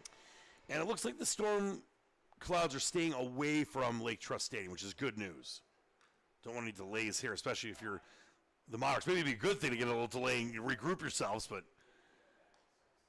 it looks like we're all good, though. Partly sunny until 9:15 when the sun sets, and then we're coasting. I like that. People can still get out or get some Twisted Burger. Food trucks here. They'll be here tomorrow night as well. Follow them on social media, Twisted Burger Diner. Here's the 0-1. And half swing is a strike. 0-2 here on Avery Thielman, the first baseman, who first time up, grounded out to first. Here's the 0-2, 1 down, no one on. And another, check swing. They appeal. He went around. Strikeout, Peyton Nelson. That's his third. I mean, he hasn't overpowered hitters, but there's a reason this guy's an all-star. All 3 of those strikeouts are on fastballs high, Dan. He gets 2 strikes on him, and if you're a Monarchs hitter, you got to know that upper 80s, low 90s fastball is going to be grooved right up top. Here's TJ Podkova, made a nice play in left field last inning. He struck out swinging the first time up. Came into today's game looking to get his offense going. And that one chopped into center field. That one could be trouble, and it is. It's back to the wall. Talk about on cue to get the offense going. He's digging for third. Why not? He'll get in there easily with a triple Lindy. The Monarchs have been great about getting triples here at home, and Podkova adds to that list. He hit it to the deepest part of the ballpark in right center field on the opposite side of third base, so it gave him a couple extra seconds to chug on to third. And I mean, we've seen our fair share of triples here this year, Dan, and it's just because it's 420 feet alleyways in right and center field. Podkova split them in right field and center. Yeah, Martinez had no chance of doing anything other than getting that ball back in. So great effort there by Podkova. Now the number 9 hitter, Steven Cassis, who's 0 for 1 so far tonight. Would love to drive him in. First pitch is a ball outside. How many pitches is Peyton Nelson thrown? I think he's not in any danger of having to stop anytime soon. No, he's been grooving. That first inning took a good chunk out of him, but, I mean, he's been good since, just in the mid-70s. Here's the 1-0, and swung on and missed, fouled back. Did get a piece. At first I thought it just went by the catcher's mitt. He did get a piece, did Cassis, out of San Jose State. One of the couple of Spartans, actually 3 Spartans on this squad, along with Alasso and TJ Kella.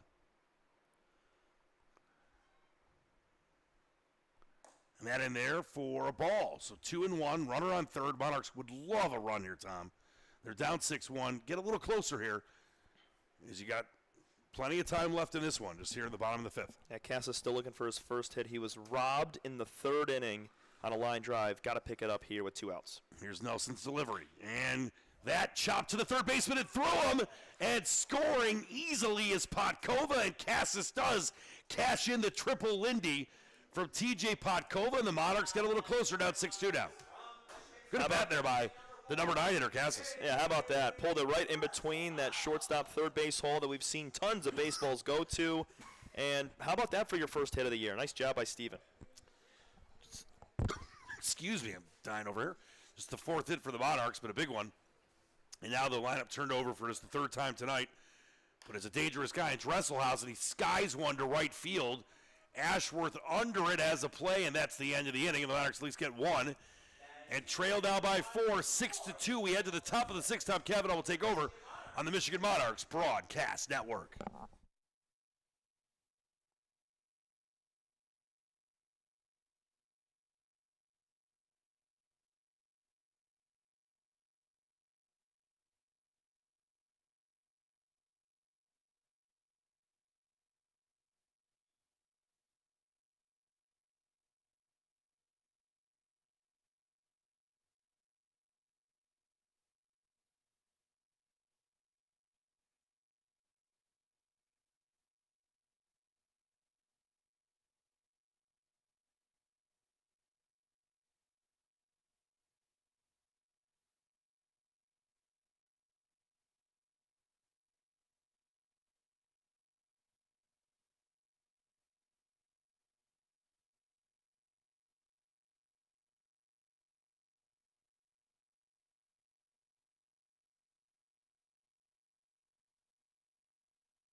Mason Sawyer to lead things off for the Lima Locos here in the top of the 6th inning.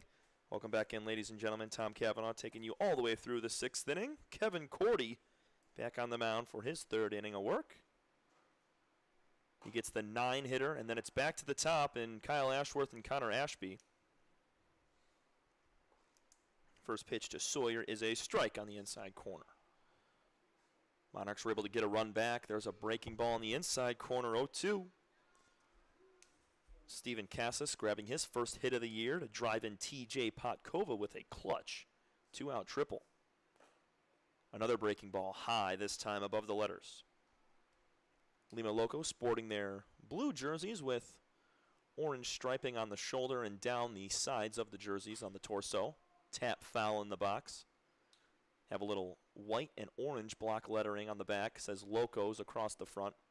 Monarchs in their normal home jerseys. White on the front. Green State of Michigan on the back with navy blue letters overlapping that. Another changeup. That one high and inside now. 2-2.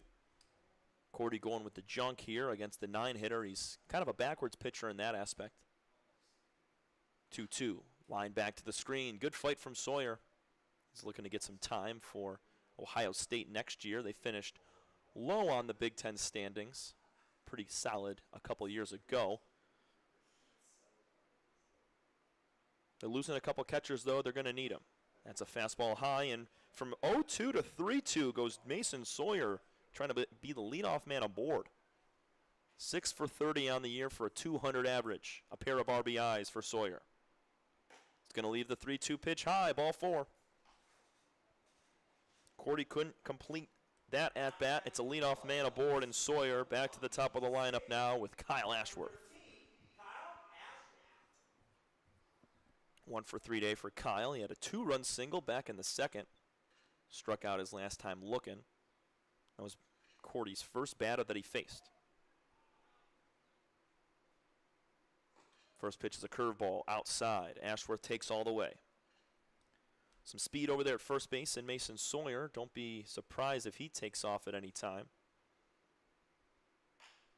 This one's on the ground at second base. Cassis, he'll flip on to Vincent. Guns over to first. 4-6-3 double play. Well done from the Monarch infield. Cassis and Vincent have gotten real comfortable with each other up the middle there, and it's a thing of beauty. They turn it with ease. I'll bring up Connor Ashby now with 2 gone. 0 for 2 day for Ashby with a walk.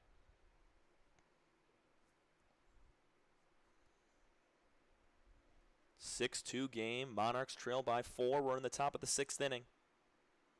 First pitch is a fastball in there for a strike on the inside corner. Nice pitch from Kevin Cordy. Had 2 strikeouts in his first inning of work. Since then, hasn't had one, but just allowed 1 hit and 1 walk since. Curveball high and in. It was a 5-run second inning for the Locos. They added 1 in the 3rd. That gave them 6, and Monarchs scored 1 in the 1st and 1 in the bottom of the 5th inning. That curveball's popped up into left center field. Shallow left center. Calling for it, Cale Vinson. He will haul it in for out number 3.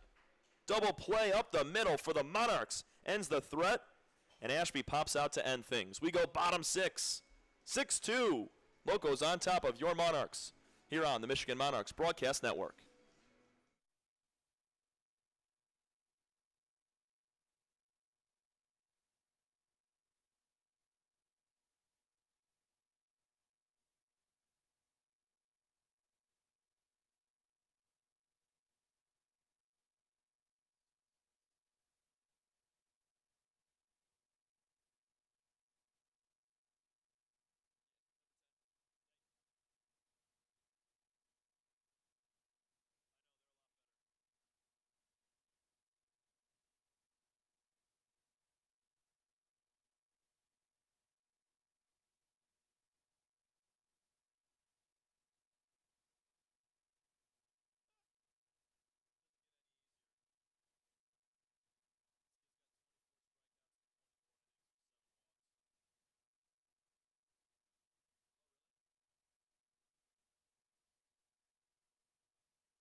Welcome back into the Michigan Monarchs Broadcast Network. The Michigan Monarchs trail 6-2 here in the bottom of the 6th inning. New man on the mound for the Lima Locos. It's the end of the day for Peyton Nelson. He went 5 innings, allowed 4 hits, 2 runs. Both of them were earned, 2 walks, and 3 strikeouts. Those 2 walks for Nelson came in that first inning. He only allowed that 1 run in the first and locked up ever since Steven Cassis. He had that big knock to make it 6-2, and his day is over, bringing Caden Arn to the bump. 6'4", 195-pound right-hander from Bellefontaine, Ohio, has a 1-1 count on Cale Vincent. Numbers for Caden Arn this year, 2-0 record. He's got a 2.62 ERA, 24 strikeouts in 24 innings, just 7 walks. Curveball in the outside corner. Much like what we saw from Peyton Nelson and his numbers, high strikeout, low walks. A lot of curveballs here from Arn. He leaves that one just a bit high. It's 2-2. It'll be Vincent, Thompson, and Alasso, 2, 3, 4 batters here for the Monarchs in the 6th. Ground ball, base hit into center field. Cale Vincent welcomes Caden Arn to the bump with a hit up the box. That'll bring in Sam Thompson. Double back his first time to drive in a run. Grounded out to shortstop. That was back in the 4th inning. Good solid swing from Vincent. That's something that the Monarchs really need as a leadoff man aboard. First time today, back since the first when they scored, did they have a leadoff man aboard. Good lead at first for Vincent. Haven't seen the arm of Sawyer behind the dish yet. Fastball high and in. Thompson takes all the way. Arn so far this year, throwing 4 to 5 innings on average. Only given up a high total of 5 hits in any outing. There's a ball inside, 2-0. Had 8 strikeouts back on June 17th. That's his highest on the year. His last outing back on July 4th against the Muskegon Clippers. 5 strikeouts, went 5 innings, allowed just 1 run and 3 hits. It's a legit win right there. That fastball's on the outside corner, 2-1.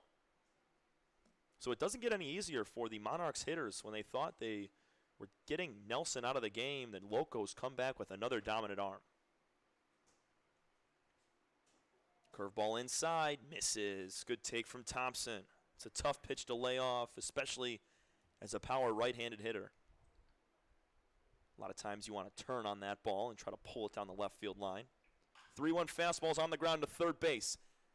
Throw on to second. Could this be around the horn? It is. Double play. Rumfield down to Underhill and over to first at Shawlers. 5, 4, 3. 2 outs now. Nobody on. Say it ain't so. It'll bring up Alasso. 1 for 1 with a walk today. Was picked off trying to advance to second base as he walked.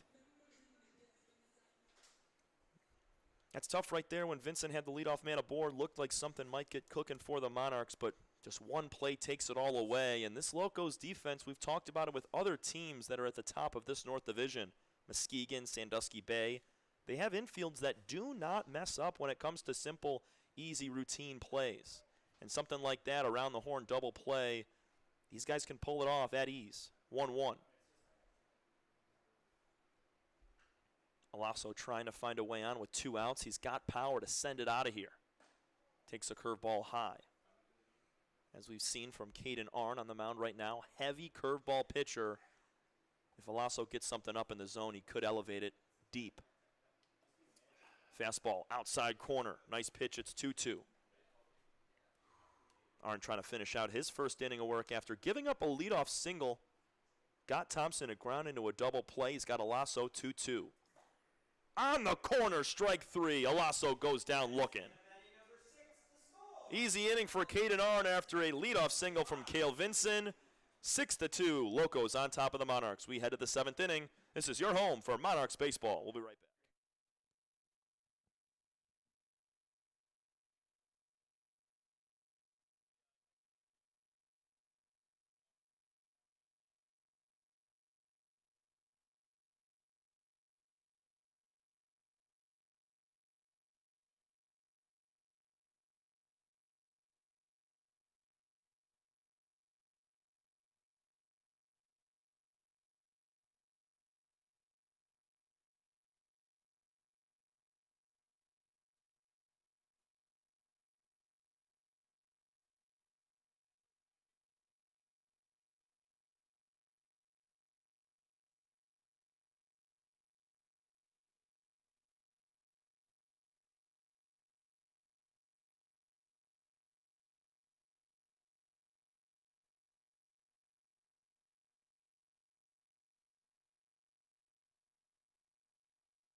Dan Leach back here with Tommy Cavanaugh. Great job as always taking over for me as I go out and do some calisthenics. Talk to the fans. Twisted Burger peeps, they're excited. A lot of good customers. So if you haven't had a chance to come out and see Monarchs baseball, they'll be here tomorrow. Great burgers and chicken sandwiches and fries and mozzarella sticks and homemade lemonade. Ooh, that one almost hits. Leadoff batter here, Landon Underhill from Fletch fame. Underhill so far tonight. They ground out, walk, and a hit by pitch. Almost got hit by a second there, Tommy. On in the second inning of work here, throwing a strike is third inning, is Kevin Cordy. He's been great. I think the Monarchs in this. I mean, he really has. I mean, he hasn't allowed a run so far. I mean, got to give your hats off to him. He shut the door quite well. Just one base hit. That was back to Justin Rumfield in the fifth. And that swing and a miss puts him down 1-2. And by the way, Major League Baseball All-Star Game update. If you're an American League fan trying to go for their 10th straight win, you're happy that Yandy Diaz went deep in the second, swinging a foul tip staying alive there. Diaz with a home run, Tommy. 1-0. By the way, bet the under always. It's gone under like I think 6 or 7 years. But I think the National League is going to win this year. I really do. They might.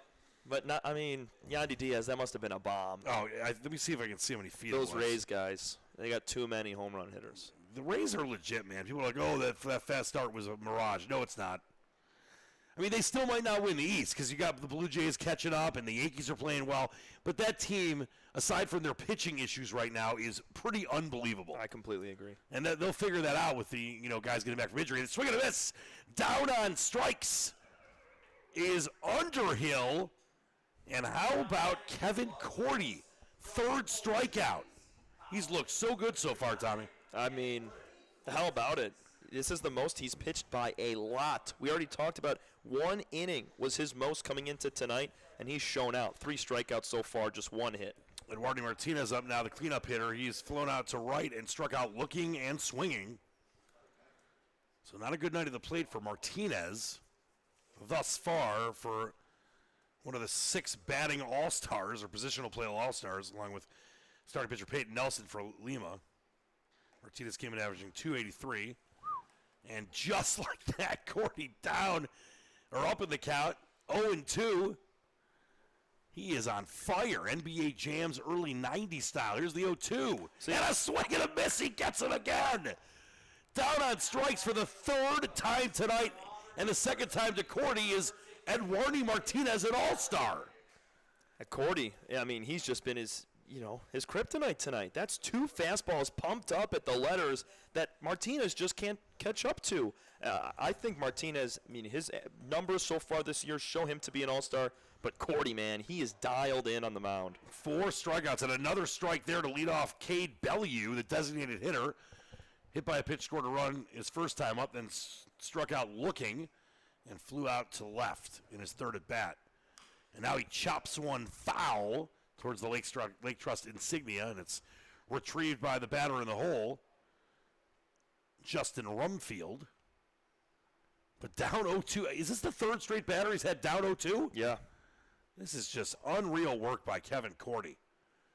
And that just misses. A little high and outside the zone with the fastball. It's 1-2 on the cleanup hitter, Eduardo Martinez. And Cordy looking for his 5th strikeout. And 3rd of the inning, chops one, stays alive BG style, does Martinez. But boy, it's Cordy, the Monarchs got to score runs, but he's giving him a chance. Because the way this thing looked with 5 runs in the 2nd, it might have gotten away from Michigan quickly, and it has not due to Clan and now Cordy. And that one skied on the infield. Under it is Cassis. He waves off everyone, makes the play, and it's a 1-2-3 inning, including 2 more strikeouts for Kevin Cordy on relief of Robert Clan. What a night for him so far. The Monarchs come to bat in the bottom of the 7th, down 6-2 on the Michigan Monarchs Broadcast Network.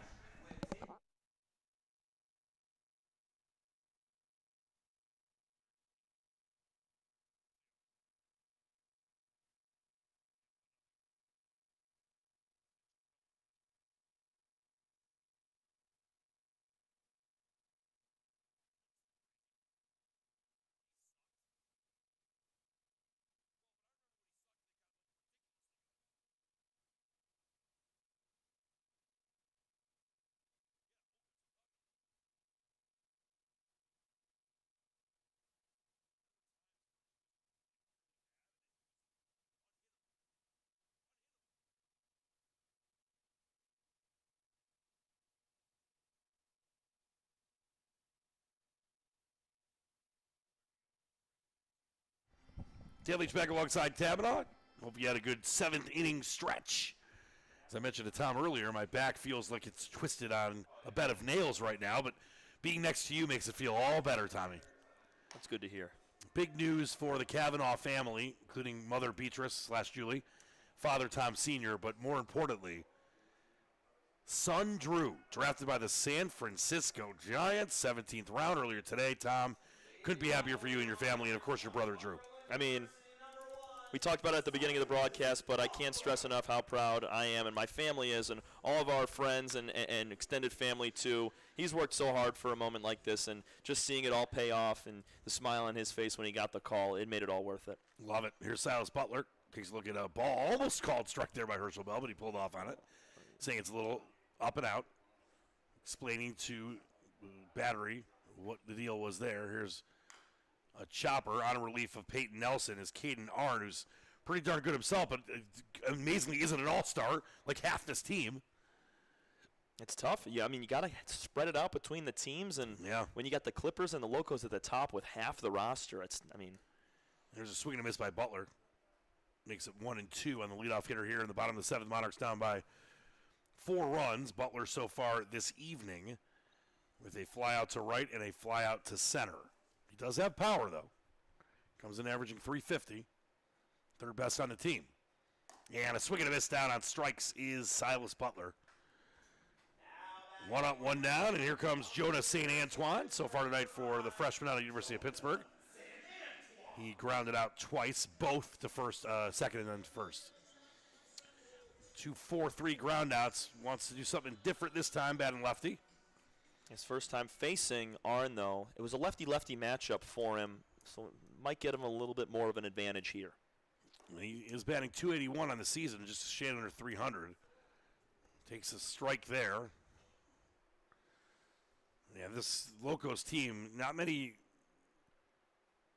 spots on the roster that are shaky. They're pretty solid everywhere. That sprayed foul quickly up 0-2 is Arnn.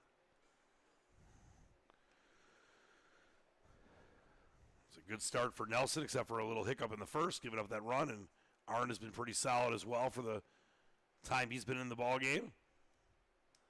Like you said, Tom, the Monarchs thought they got Peyton Nelson out. That's great. It's Jonah St. Antoine sprays one foul, barely foul down the left field line. That would have been 2 bases at least.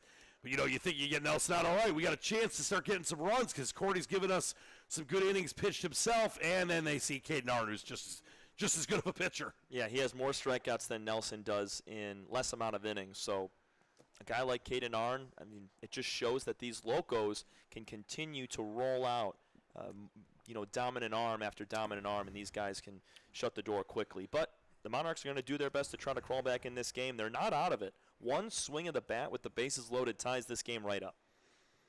And here's Jonah St. Antoine, down 0-2, 1 down. Here in the bottom of the 7th.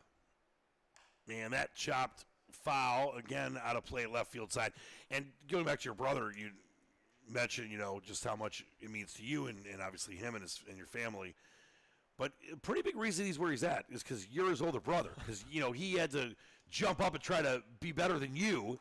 And a swing and a miss, St. Antoine down on strikes. 2 down now here in the bottom of the 7th with nobody on. I think you're a big reason, Tom. I think he should give you like 20% of his signing bonus. That's what my pop said. He said, hey, if you didn't have the older brother to play up all those years, then, would have been yeah, you always want to outdo the little talent, increase there. You always want to outdo the older brother or sibling. He was better than me since maybe 10 or 11 years old, and everybody knew it. Here comes Avery Thielman, who made a great play in the field, but also has started to kind of hit balls pretty hard, but hasn't had success yet so far tonight. Just a ground out and a strikeout. But, boy, you've seen some of the power when he's hit some of these balls in foul territory. Thielman would love to up this batting average. And maybe he could do it there. Oh, and it's just taken right away by Underhill. Looked like maybe for a second that might go over his head. Instead, it's a quiet inning, a 1-2-3 inning for the Monarchs. We head to the top of the 8th. Locos up 6-2 here on the Michigan Monarchs Broadcast Network.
Dan Leach backs on a long time. Tom Cavanaugh here. We start at the top of the 8th. There's some defensive position delays there in left field with Potkova. He's out there. He's been a sizzling play, by the way, tonight, Potkova. Also in the field, or at the plate, excuse me. You look at Potkova driving in one of the 2 runs tonight, right? That was Cassis. Potkova. Oh, yeah, I'm sorry. Cassis. Yeah, he had the triple Lindy. Just 5 hits so far for the Monarchs, but you know what? Only 8 for the Locos, but they're up 6-2.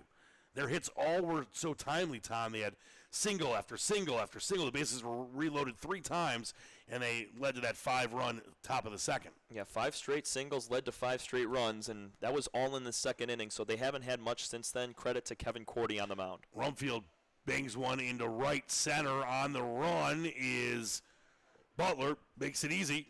Makes it look easy, at least. He's got such great closing speed out there in the outfield. He really does, and that's one of the most exciting things that you like to watch from an outfielder is the ability to track the baseball and how fast they can get from one spot to another, and Silas Butler does that well. We saw him in the first inning rob Eduardo Martinez of a base hit down there in shallow right field, and he's got to right center very quickly there to get that out. 1 for 2 so far tonight. Colton Shaw had a single and a run scored in the first inning. He will bat lefty here. Schaller from Kent State, sophomore out of Mount Horeb, Wisconsin. Probably a big cheese fan. I'm guessing his Twisted Burger order will include maybe all 3 cheeses. Pepper Jack, American, and Swiss. I'm eyeing down that egg one. Yeah, I'm telling you got to get the Twisted Bill. Me and Garrett Primetime Pogramich both got that. There's a strike down the pipe, 1 and 2, and boy, Kevin Cordy continues to sizzle from the mound in relief of Robert Clan. 4 Ks so far. Looking for his 5th here. 1-2, 1 down here in the 8th inning. And that is his 5th strikeout. He crossed up Colton Scheller there to the Pac-Man noise. And what a performance so far from Kevin Cordy, Tom. The control has been impeccable. It's strike after strike after strike, and when he gets 0-2, that's when he throws his 1 ball just as a waste pitch to try to get the batter to chase. But, wow, it's been great. Here's Jack Airport Porter.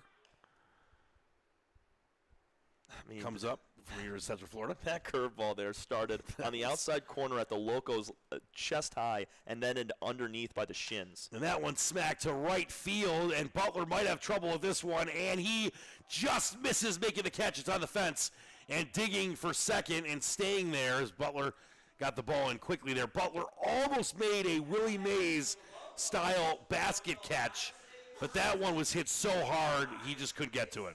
Yeah, I remember the one that Dresselhaus hit in the right center gap back in the 6th inning. Had a chance to keep going and get out of here. The wind took it, and that's what happened right there. The wind took that ball an extra 10, 20 feet over the head of Butler. He looked like he had a beat on it at first, was tracking it, and then once you saw his numbers and his back completely turn, that was over his head. Nice swing from Jack Porter, his 3rd of the night. Yeah, first hard hit ball really at all against Kevin Cordy. Oh, yeah. Down to 73 degrees, but we do have some wind, as you mentioned, moving out towards right field. Right now the flag's not moving out there in right center, but you can feel the wind. Yeah, if you look past center field there, I know you can't see it on the screen. There's a second flag that's a lot higher than our first and one. That's moving. Yeah, whenever that ball gets above the trees, that's that wind that's taking it. And here's Mason Tom Sawyer, the number 9 hitter, wearing that silly Buckeye helmet. Just kidding. It's a fine institution. Mason Sawyer, a junior from Canal, Winchester, Ohio, and Ohio State University, chops that one past the second baseman. That's going to score the run, make it 7-2, and into first safely is Mason Sawyer, the catcher. And that one was just kind of an excuse me, hello, let me hit it over your head, Stephen Cassis. Not much you can do there. Yeah, back in that second inning, there weren't too many gap splitters or big, bomb swings that we saw. It was all singles poked around everywhere. It's exactly what we saw right there from Mason Sawyer. His 2nd RBI of the day does just enough to flick that ball into right field. Well, Cordy, after looking so good for the majority of this appearance, has had a little trouble these last few batters. Still 2 down, run in 7-2. Monarchs still have 6 offensive outs left. As Ashworth, the leadoff hitter, steps in for the 5th time tonight. Grounded out in the first, single in the second, struck out looking in the fourth, and into a 4-6-3 double play in the sixth. And he's quickly up in the count, 2-0. Here's the delivery, and that, just misses the zone by a skosh. Yeah, and this is the first 3-0 count that Kevin's been to. So after, being absolutely incredible, he gives up the double and then the RBI single to Sawyer, and now a little out of whack on this at-bat. Gets the strike there. Yeah, he had 3 straight 0-2 counts in the last inning. So here's the 3-1, 2 down, runner on first in Mason Tom Sawyer, and that one smacked into left. Can Potkova get it? He does easily, and that's the end of the inning. I don't think you realize there was 2 down, but we go to the bottom of the 8th. Monarchs need to get the offense going. They trail by 5, 7-2 on the Michigan Monarchs Broadcast Network.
Dan Leach back alongside Tom Cavanaugh. Welcome in. Appreciate you joining the broadcast. You can follow Tom on Twitter at TCCav_Smarty.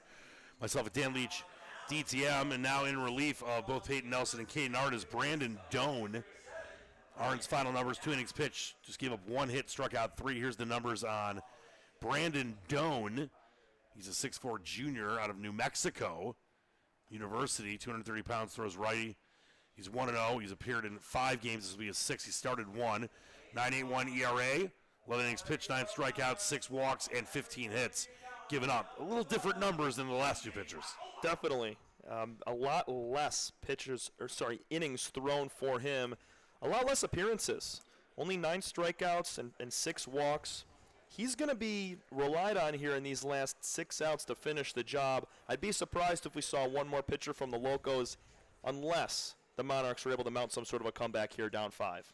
Here comes TJ Potkova, who scored one of the 2 runs for this Monarchs team. He struck out swinging his first time up, but did have a triple Indy and scored in the 5th. 7-2 Locos. First pitch strike from Brandon Doan with that flowing blonde hair. It's a little Mark the Bird Fidrich-esque, which was not only before Tom's time, but before my time. But everyone knows who the Bird is. The Bird is the word. 0-1 turns into 0-2. We'll be with you the next couple of nights here, as well as Twisted Burger will be here tomorrow.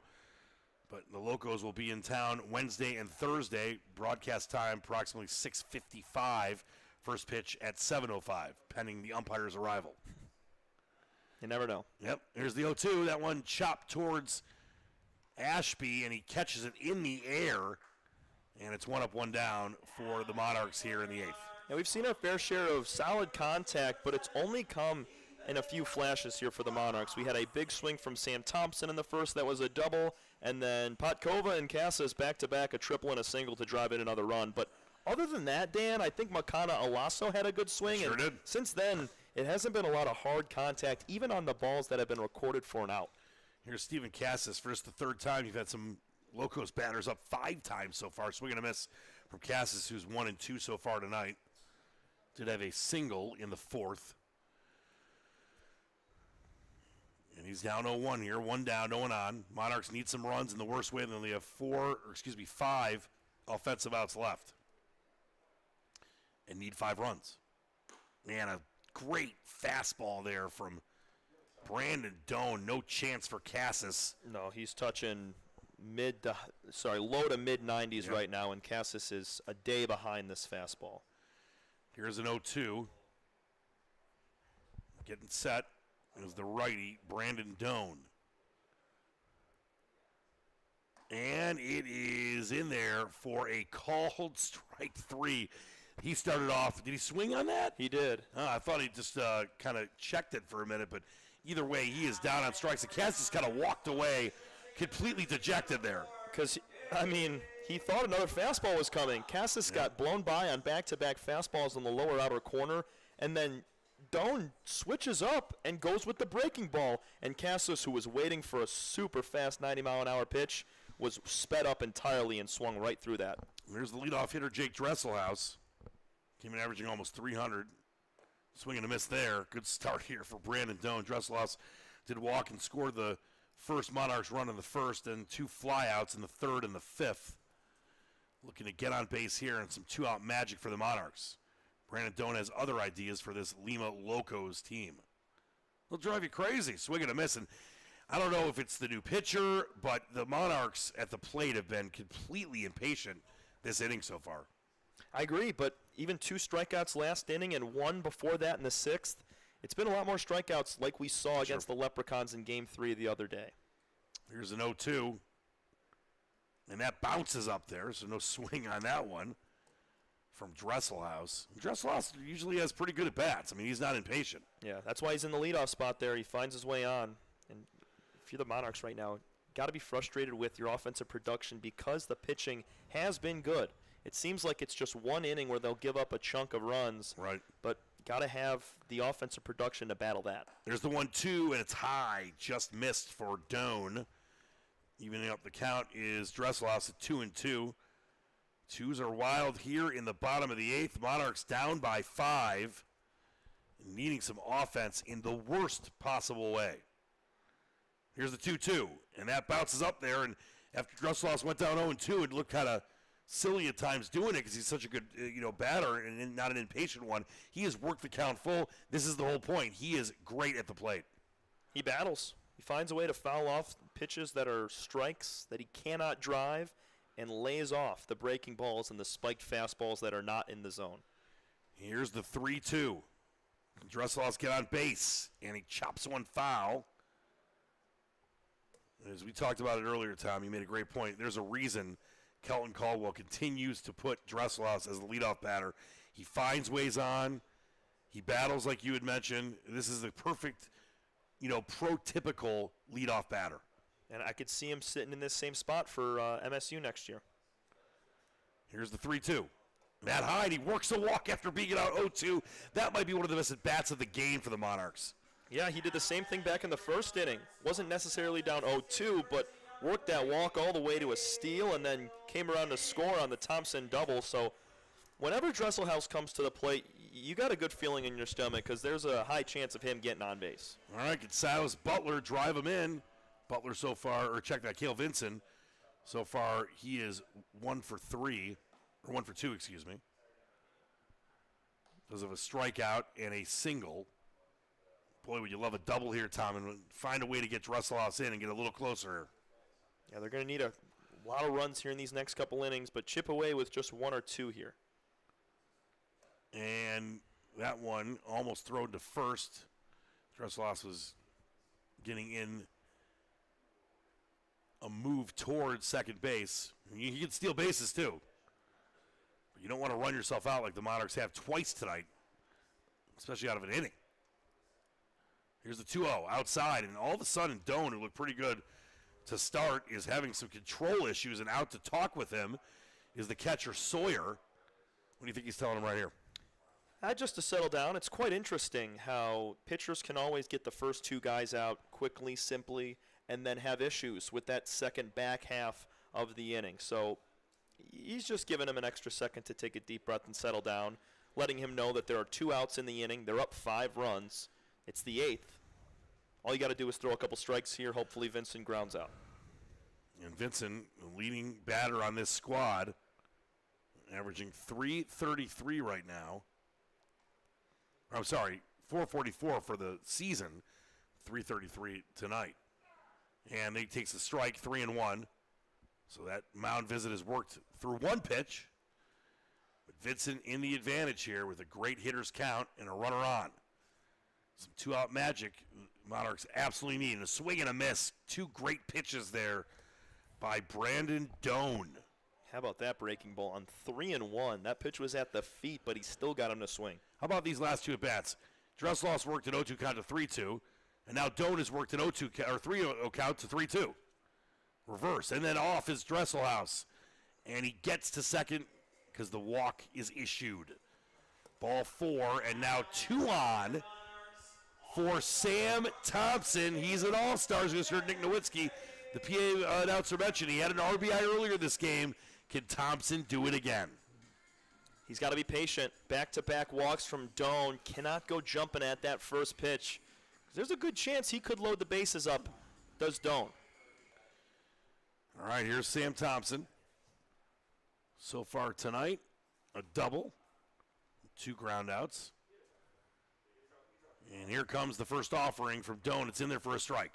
Thompson can't believe it. Thought that was a little high. Sam Thompson from Michigan State University. One of Tom Cavanaugh's best friends. I've never met him, actually. You should go say hi to him. I should. I believe his girlfriend's here tonight. You were hanging out earlier. She's sitting in the left, or the first base side stands.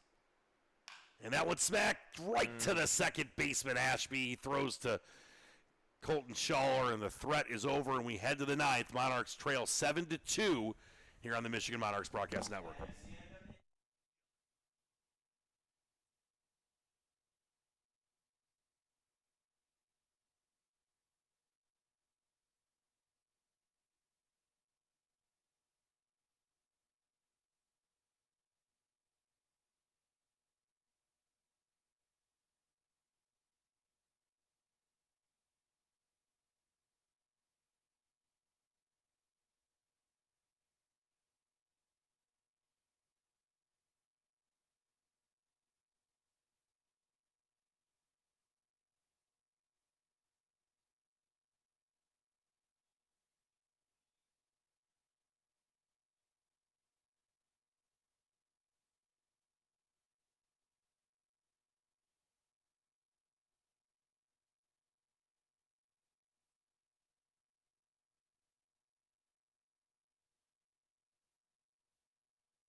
And welcome back in. Dan Leach alongside Tom Cavanaugh. We start at the top of the 9th on the mound in relief of both Robert Klan and Kevin Cordy was fantastic. Had 5 strikeouts. Final numbers on Cordy, by the way. Pitched 5 innings, which is actually 2 more than the starter Klan did. Gave up just 3 hits, 1 earned, 1 walk, and 5 Ks, Tom. He was sensational. Unbelievable. Cordy, we've harped on it all day today. 1 inning was his most all year long.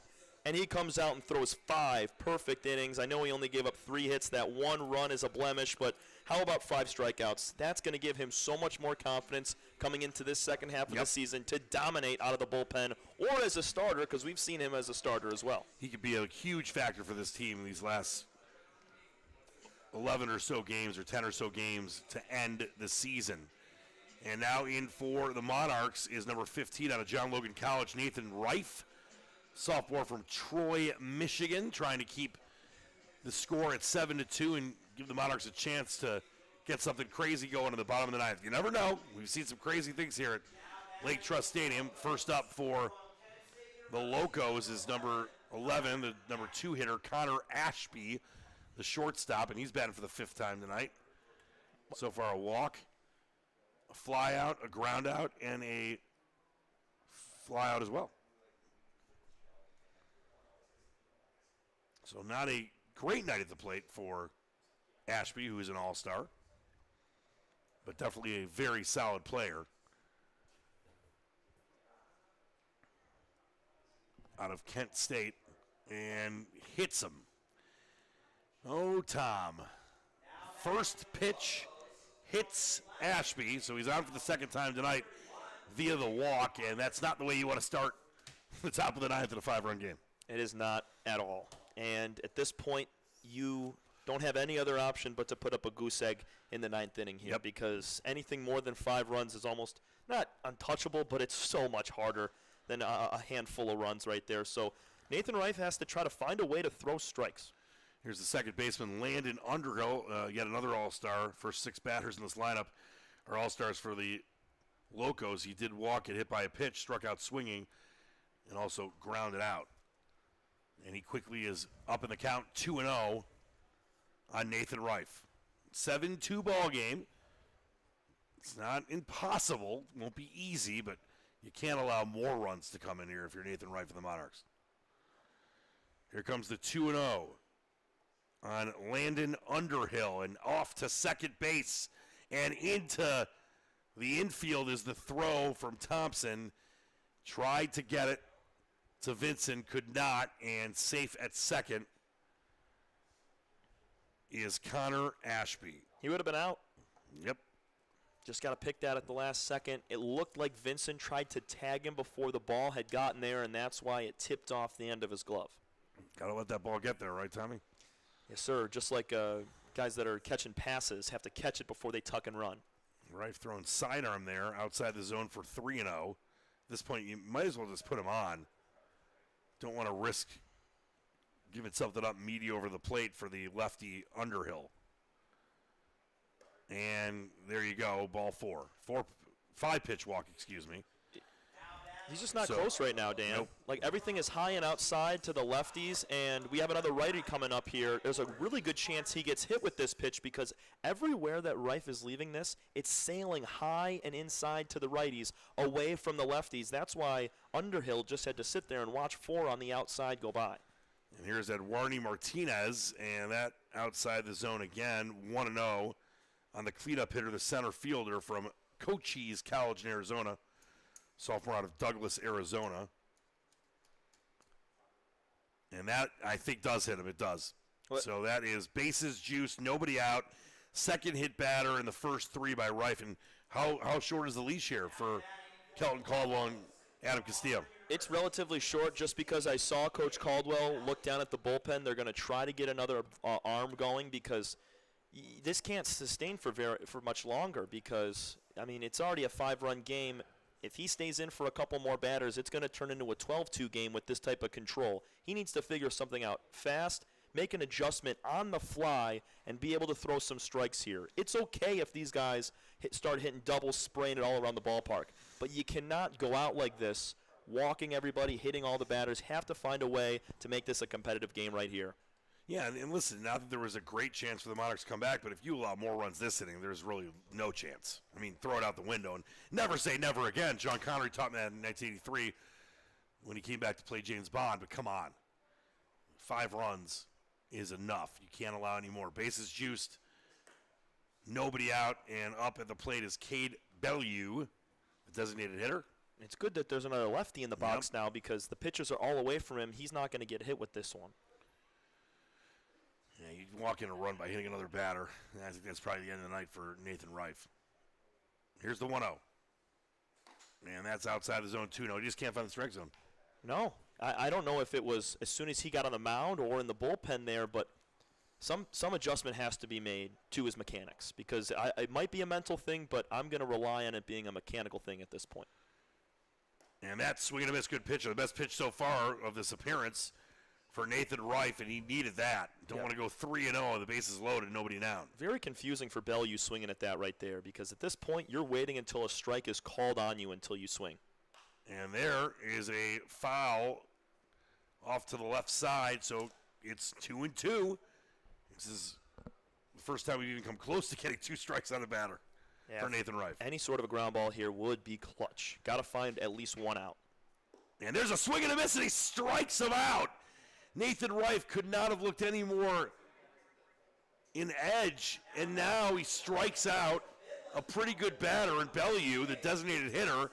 That was unexpected, but great stuff there by Nathan Reif. Yeah, down fastball to a big lefty who had already taken 2 massive golf swings before that.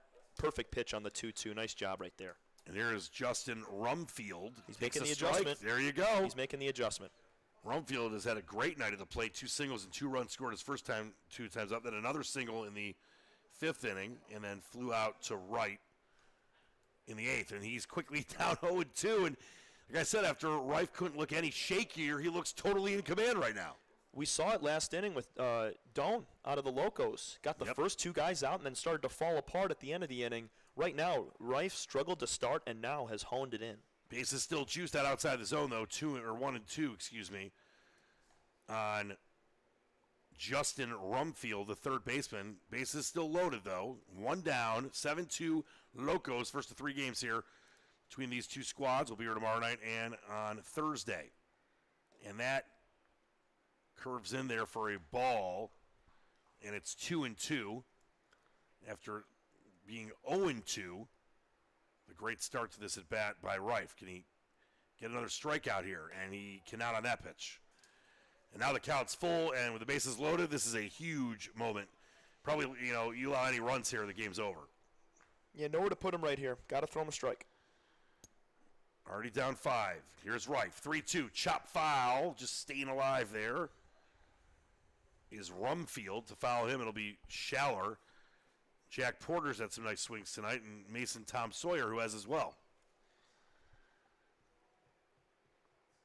Here is another 3-2 with 1 down and the bases juiced here in the top of the 9th. And he hits him. Walks in a run. That's the 3rd walk of the inning. 3 hit batters. I'm sorry, the 4th walk of the inning with 3 hit batters. And it's now 8-2. Bases still loaded. 1 down, Tom, and Reif looked like he'd gotten back in control and then lost it again. Yeah, it was a really nice strikeout to Cade Bellew. And then 0-2 count to Rumfield. Things were looking up, and it just fell apart towards the end of that at-bat. Got to find a way to finish out these batters. And Loco guys, I mean, they've been tough all day. It's tough to get them out. Schaller takes the first pitch strike, the lefty. He did single and score his first time up. 0-3 since then, but he has had some nice swings at the plate. And that one outside the zone, 1-1 on Schaller. Out of Kent State University, a sophomore from Mount Horeb, Wisconsin. Here comes the 1-1. We're in the top of the 9th, 1 run in. It's 8-2 Locos. That in there for a ball. Just on the edge of the plate there, Tom. And at least Reif looks like he's calmed down a little bit.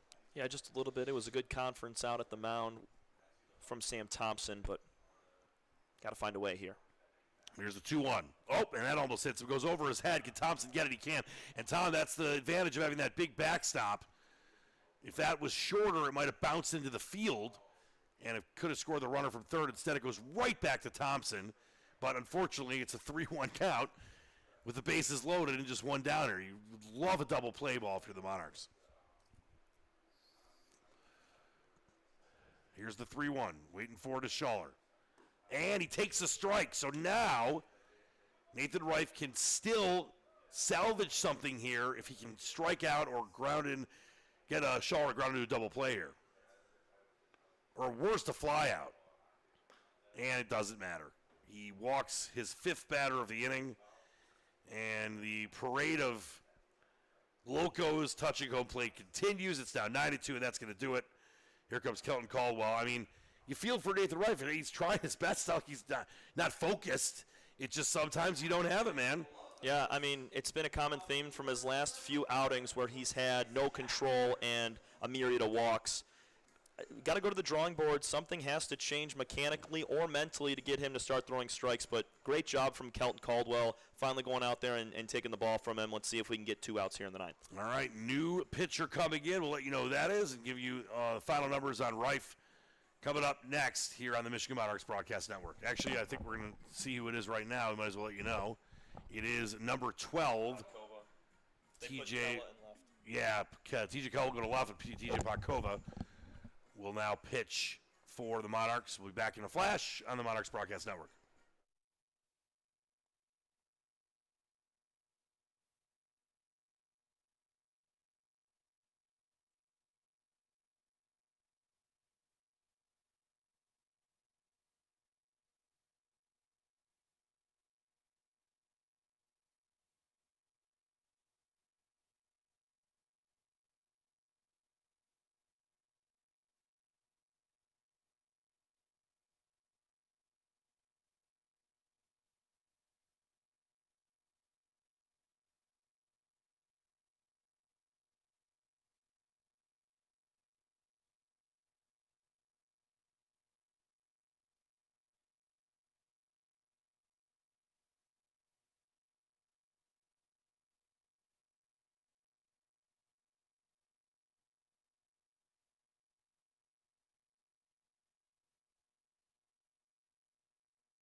Dan Leach back alongside Tom Cavanaugh, TJ Pakova in relief of Nathan Reif for the Monarchs. Pakova, pretty good, 1.28 ERA.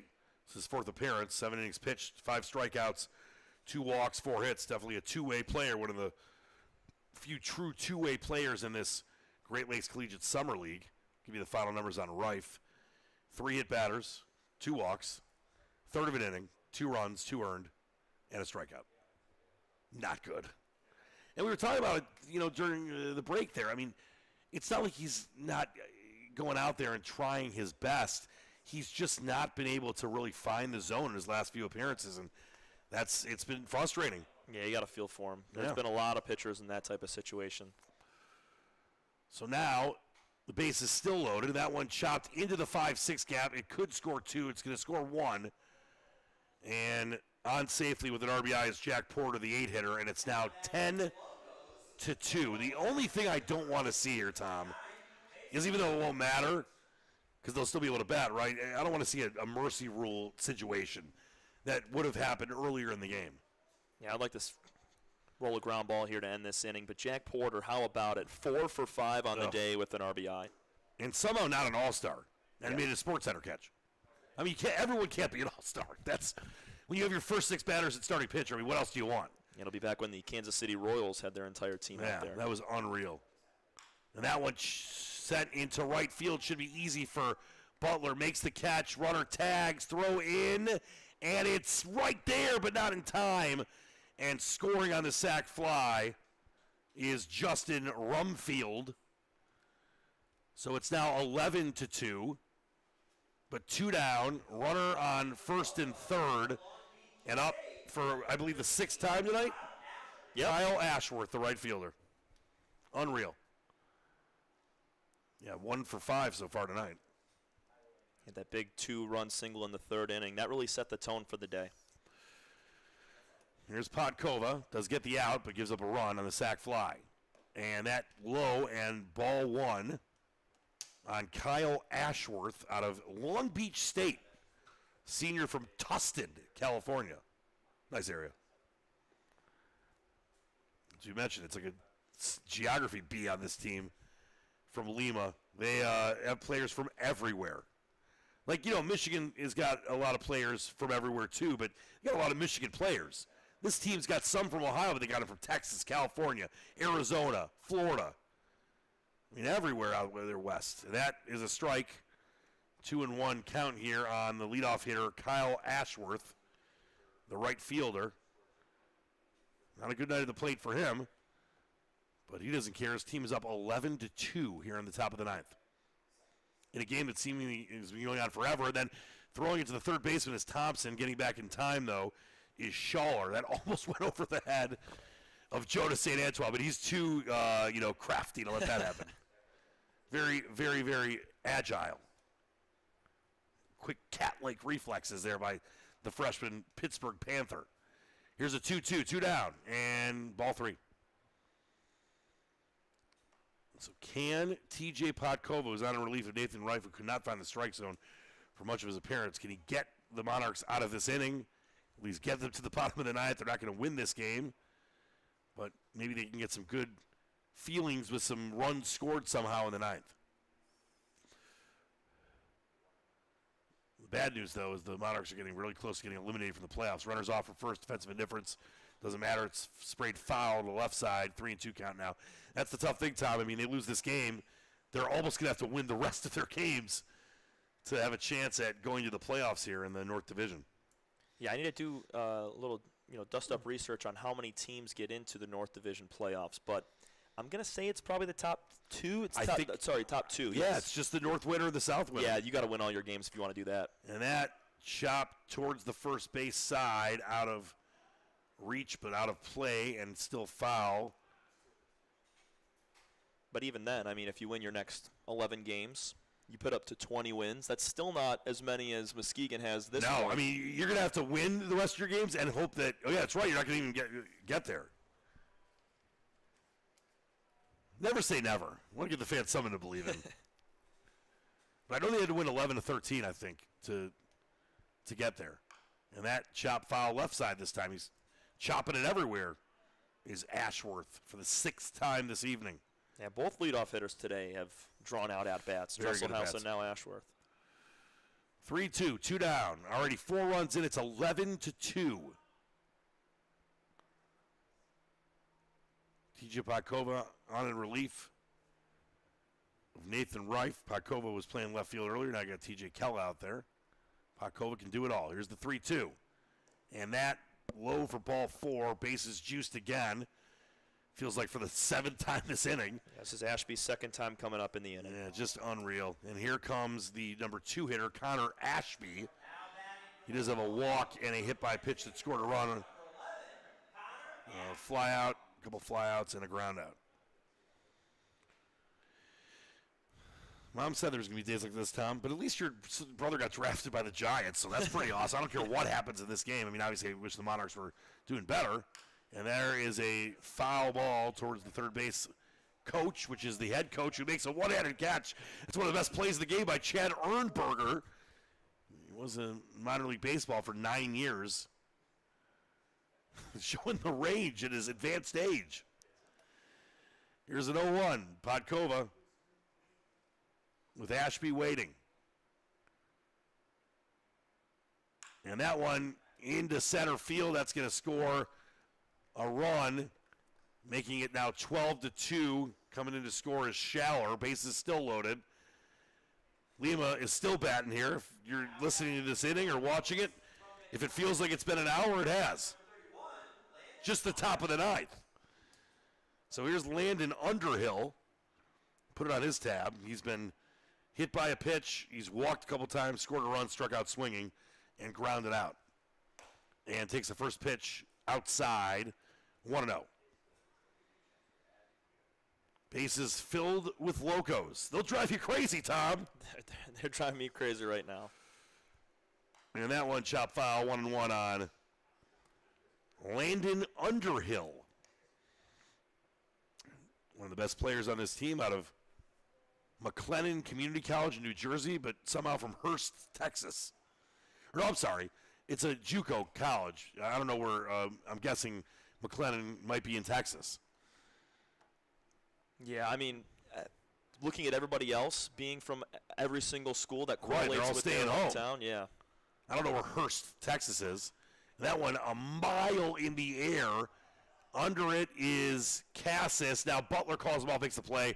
And mercilessly, the 9th inning is over.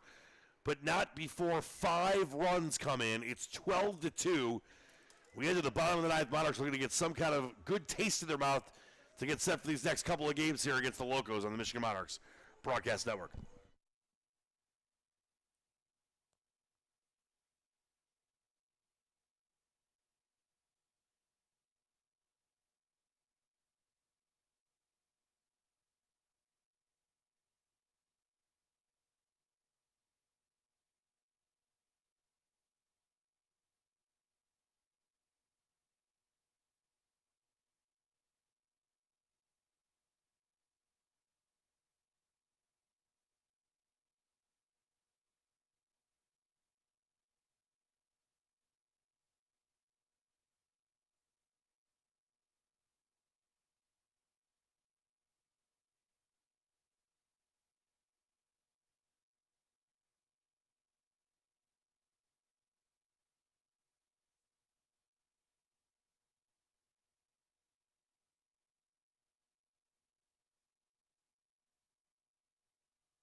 Dan Leach back here alongside the great Tom Cavanaugh. Yeah, I'm not going to mention the place because everyone will start swarming him. But new San Francisco Giants draft pick Tom Cavanaugh's brother Drew is at a bar out in the, I guess we'll say the west side of the city. No, they're celebrating very He's with my parents. He's with my parents. He's not going appropriately crazy. celebrating. He's not doing anything crazy. Well, I heard your mom It's a family celebration. Yeah, I heard your mom Beatrice just ordered some chicken fingers, so please save me some. All right, last gasp time. Well, should I even say last gasp time? I mean, I feel bad not saying there's a chance, but I mean, Silas Butler will, excuse me, TJ Kellogg, will lead off the inning here, but the Monarchs find themselves down 10 runs. And we did have a question in the press box as Kellogg fires one foul to the right side. Why this would be a mercy rule, just to explain, if you're up by 10 runs in the ninth, you still have a chance to bat in the ninth if you're the home team. If this had happened in the eighth inning and the Monarchs didn't score, the game would have been over in 8 or 7. Here's Kellogg with an 0-2, and that's outside for ball number 1. Why are you upset that I mentioned that he was in a bar? He deserves to be. It's not like he's getting hammered. Yeah, I said the last thing I heard, your mom ordered chicken fingers and your brother ordered about 5 shots of Jägermeister. No, I'm just kidding. That chopped on and towards the pitcher, and there it is, out number 1. Brandon Doan in relief of Caden Arn, and Peyton Nelson look pretty good so far. Yeah, he's been great. And TJ Kellogg, it's tough to come in the game in a situation where he wasn't even expecting to come in. He had to get loose as he was running out to left field, so really tough to make an adjustment and get a hit there. All right, well, here comes Silas Butler. Love this kid's moxie out of Cumberland University, junior from Stockbridge, Georgia. With 1 down, trailing by 10, takes the first pitch ball. Butler so far in the evening with a couple flyouts and a strikeout swinging. Up for the 4th time here. A lot of the Locos batters have come up 6 times so far. And twice in 1 inning, if you're guys like Kyle Ashworth and Ashby. And there is ball number 2 on Silas Butler. Can the Butler do it here? They're going to need him. 2 outs remaining, need 8 runs. You need 10 runs. Yeah, it's definitely possible if asteroids were going to hit tonight. Swing and a miss. You know, not to joke because we care about these kids. I mean, they're trying their darndest. But I would say the chances of the Monarchs coming back down 10 runs here with 2 outs left in the 9th would be like hitting the Powerball. You know, maybe it's a little better than that. Maybe a little. Just a little. And swung on and almost hitting us here in the press box. Thank God for that protective netting, Tommy. Yeah. No, you're right, though. It's tough because the Locos might have brought 1 or 2 more pitchers that did not throw today. Right. Maybe in case they were thinking they'd have to use 4 or 5 guys, as we've seen from other teams. But, I mean, a 3-man show here. It's been nice from the Locos. Here's a 2-2, and that chop foul behind play here around the home plate press box area. We'll be back here tomorrow for game 2 of this 3-game set, 6:55 pregame. 7:05 first pitch. There's supposed to be some rain tomorrow, so let's hope it stays away. And also the series will continue for the final game on Thursday. Same bad time, same bad channel. Here's the 2-2. And that swung on and fouled back. And staying alive is Butler. 2-2 with 1 down here. Down 10 are the Monarchs here in the bottom of the 9th. As I said, just trying to get any kind of positive momentum that hopefully could lead you into the game tomorrow. Butler battling up here could be part of that. He's always battling in the plate. Yeah, he's another guy that could be in the leadoff spot, although he's got a high strikeout rate.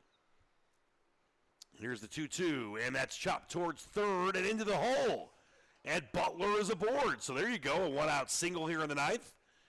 Past Rumpfield at third base. That's been such a popular spot by both teams in the majority of the games we've called their time, that 5-6 hole.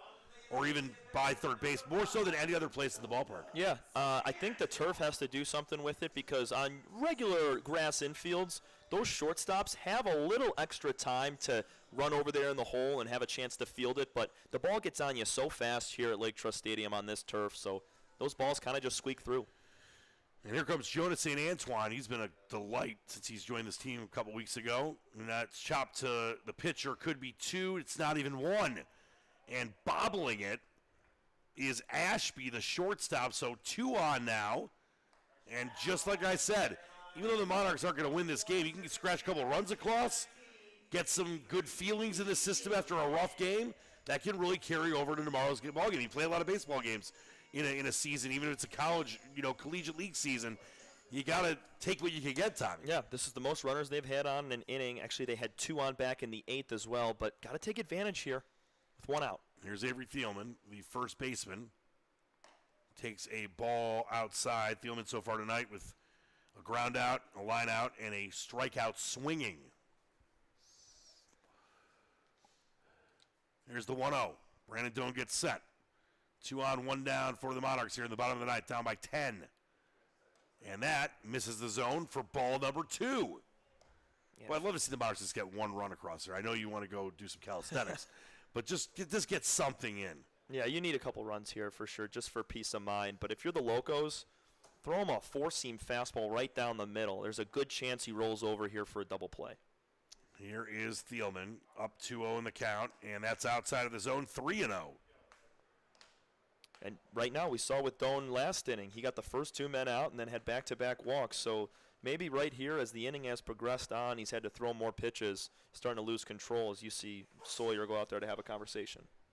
By the way, what position did your brother play again? He's a catcher. Can he still have eligibility for the Monarchs? Can we bring him in there and no. get him as a pinch hitter? No, that would be Sam fun, Thompson's a great catcher, too. We did that last year, actually. The team I was broadcasting for, he was in a completely different league, and I was a pretty good relationship with our head coach. And I said, hey, you guys look like you need an extra catcher. Mind if my brother came and played the second half of the season? That's great. Here's the 3-0, and it's in there for a strike. So the mound visit between Sawyer and Doan gets off to a good start there. And the first pitch after it. Here's the 3-1, 1 down, runners on first, second for the Monarchs.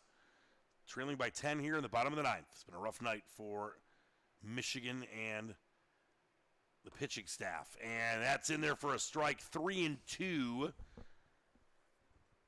on Avery Thielman. Western Michigan Bronco, local product from Kalamazoo. Kazoo. Here comes the 3-2. Doan sets, fires, foul back towards us here. Staying alive is Thielman. After him will be Podkova, and if it gets to that, Stephen Cassis before the lineup turns over to Dresselhaus. Thielman's likely to get a fastball here, even though Doan's been throwing a lot of breaking balls with 2 strikes. I like the fastball high and outside here for strike 3. And here's the 3-2 with 1 down and runners on first and second. And foul back by Thielman. Good at bat here by the first baseman. Yeah, he's battling right now. Couple high and inside fastballs that he's battled away and stayed alive. He's got to see this pitch, though. If it's out of the zone, don't be too anxious and go after it. Take it all the way. Here comes the 3-2 for the third time, and that's sent into left field, and the bases are going to be loaded with 1 down, and TJ Podkova coming up, who also has been pitching. Yeah, he's been doing it all right now. He's got a triple in the game, so we've seen his pop today. And this is exactly what I was mentioning to you, Tom. Get some kind of positive momentum. It's a long season. I mean, you play a lot of games. You're going to lose some bad ones, but get something going here to make yourself feel a little better as you head into game number 2 tomorrow. You're not going to win this one. I mean, never say never, but if the Monarchs score 10 runs right now and tie this game and then win it, I will buy everyone here a burger. And there's a out at third, and do they get both? They do. And it's an inning-ending, game-ending double play. And as I said, there was maybe some good feelings coming. They weren't. But I will say this. You're going to have rough games. This is one of the only 2 or 3 really bad games the Monarchs have played here at home this season. But I got to say, Kevin Cordy's got to be your MVP tonight. I 100% agree. 5 strikeouts was unreal in relief for Robert Cordy. Not even close. On the offensive side, sure, you had a few good swings, but it didn't compare to the, I guess, progression that we've seen from Cordy. He was a starter. He's only thrown a couple innings, as we said, but how about it? 5 strikeouts in 5 innings, only allowed 3 hits, 1 run. Can't ask for much more. That kid pitched very, very well tonight. All right. He is our MVP. Tomorrow's a new day for the Monarchs. We'll be here for the next couple of days against the Locos. Pregame around 6:55 and the first pitch at 7:05. Let Tom Cavanaugh go hook up with his newly drafted San Francisco Giant younger brother and family. But before we do that, thanks so much to all that make this broadcast go. Our good friend Garrett Primetime Pogrovich, Nick Nowitzki, our PA announcer, Kyle Chapman, Tim Riley, Peter Riley, but most importantly, all of you. Thanks so much for tuning in. And don't forget Twisted Burger. They'll be here tomorrow night as well. You can follow them on social media, Twisted Burger Diner. Had that Twisted Bill Burger with an egg on it earlier. It was awesome. Tom's about to go get some treats as well. Yes, sir. And he'll give you a full review tomorrow. That's going to do it for us. Once again, for all of our great folks, for Tom Cavanaugh, I'm Dan Leach saying thanks so much for watching. Until next time, keep reaching for the stars, believe in the dream. Monarchs go down 12-2 to the Locos. We'll see you tomorrow on the Michigan Monarchs Broadcast Network.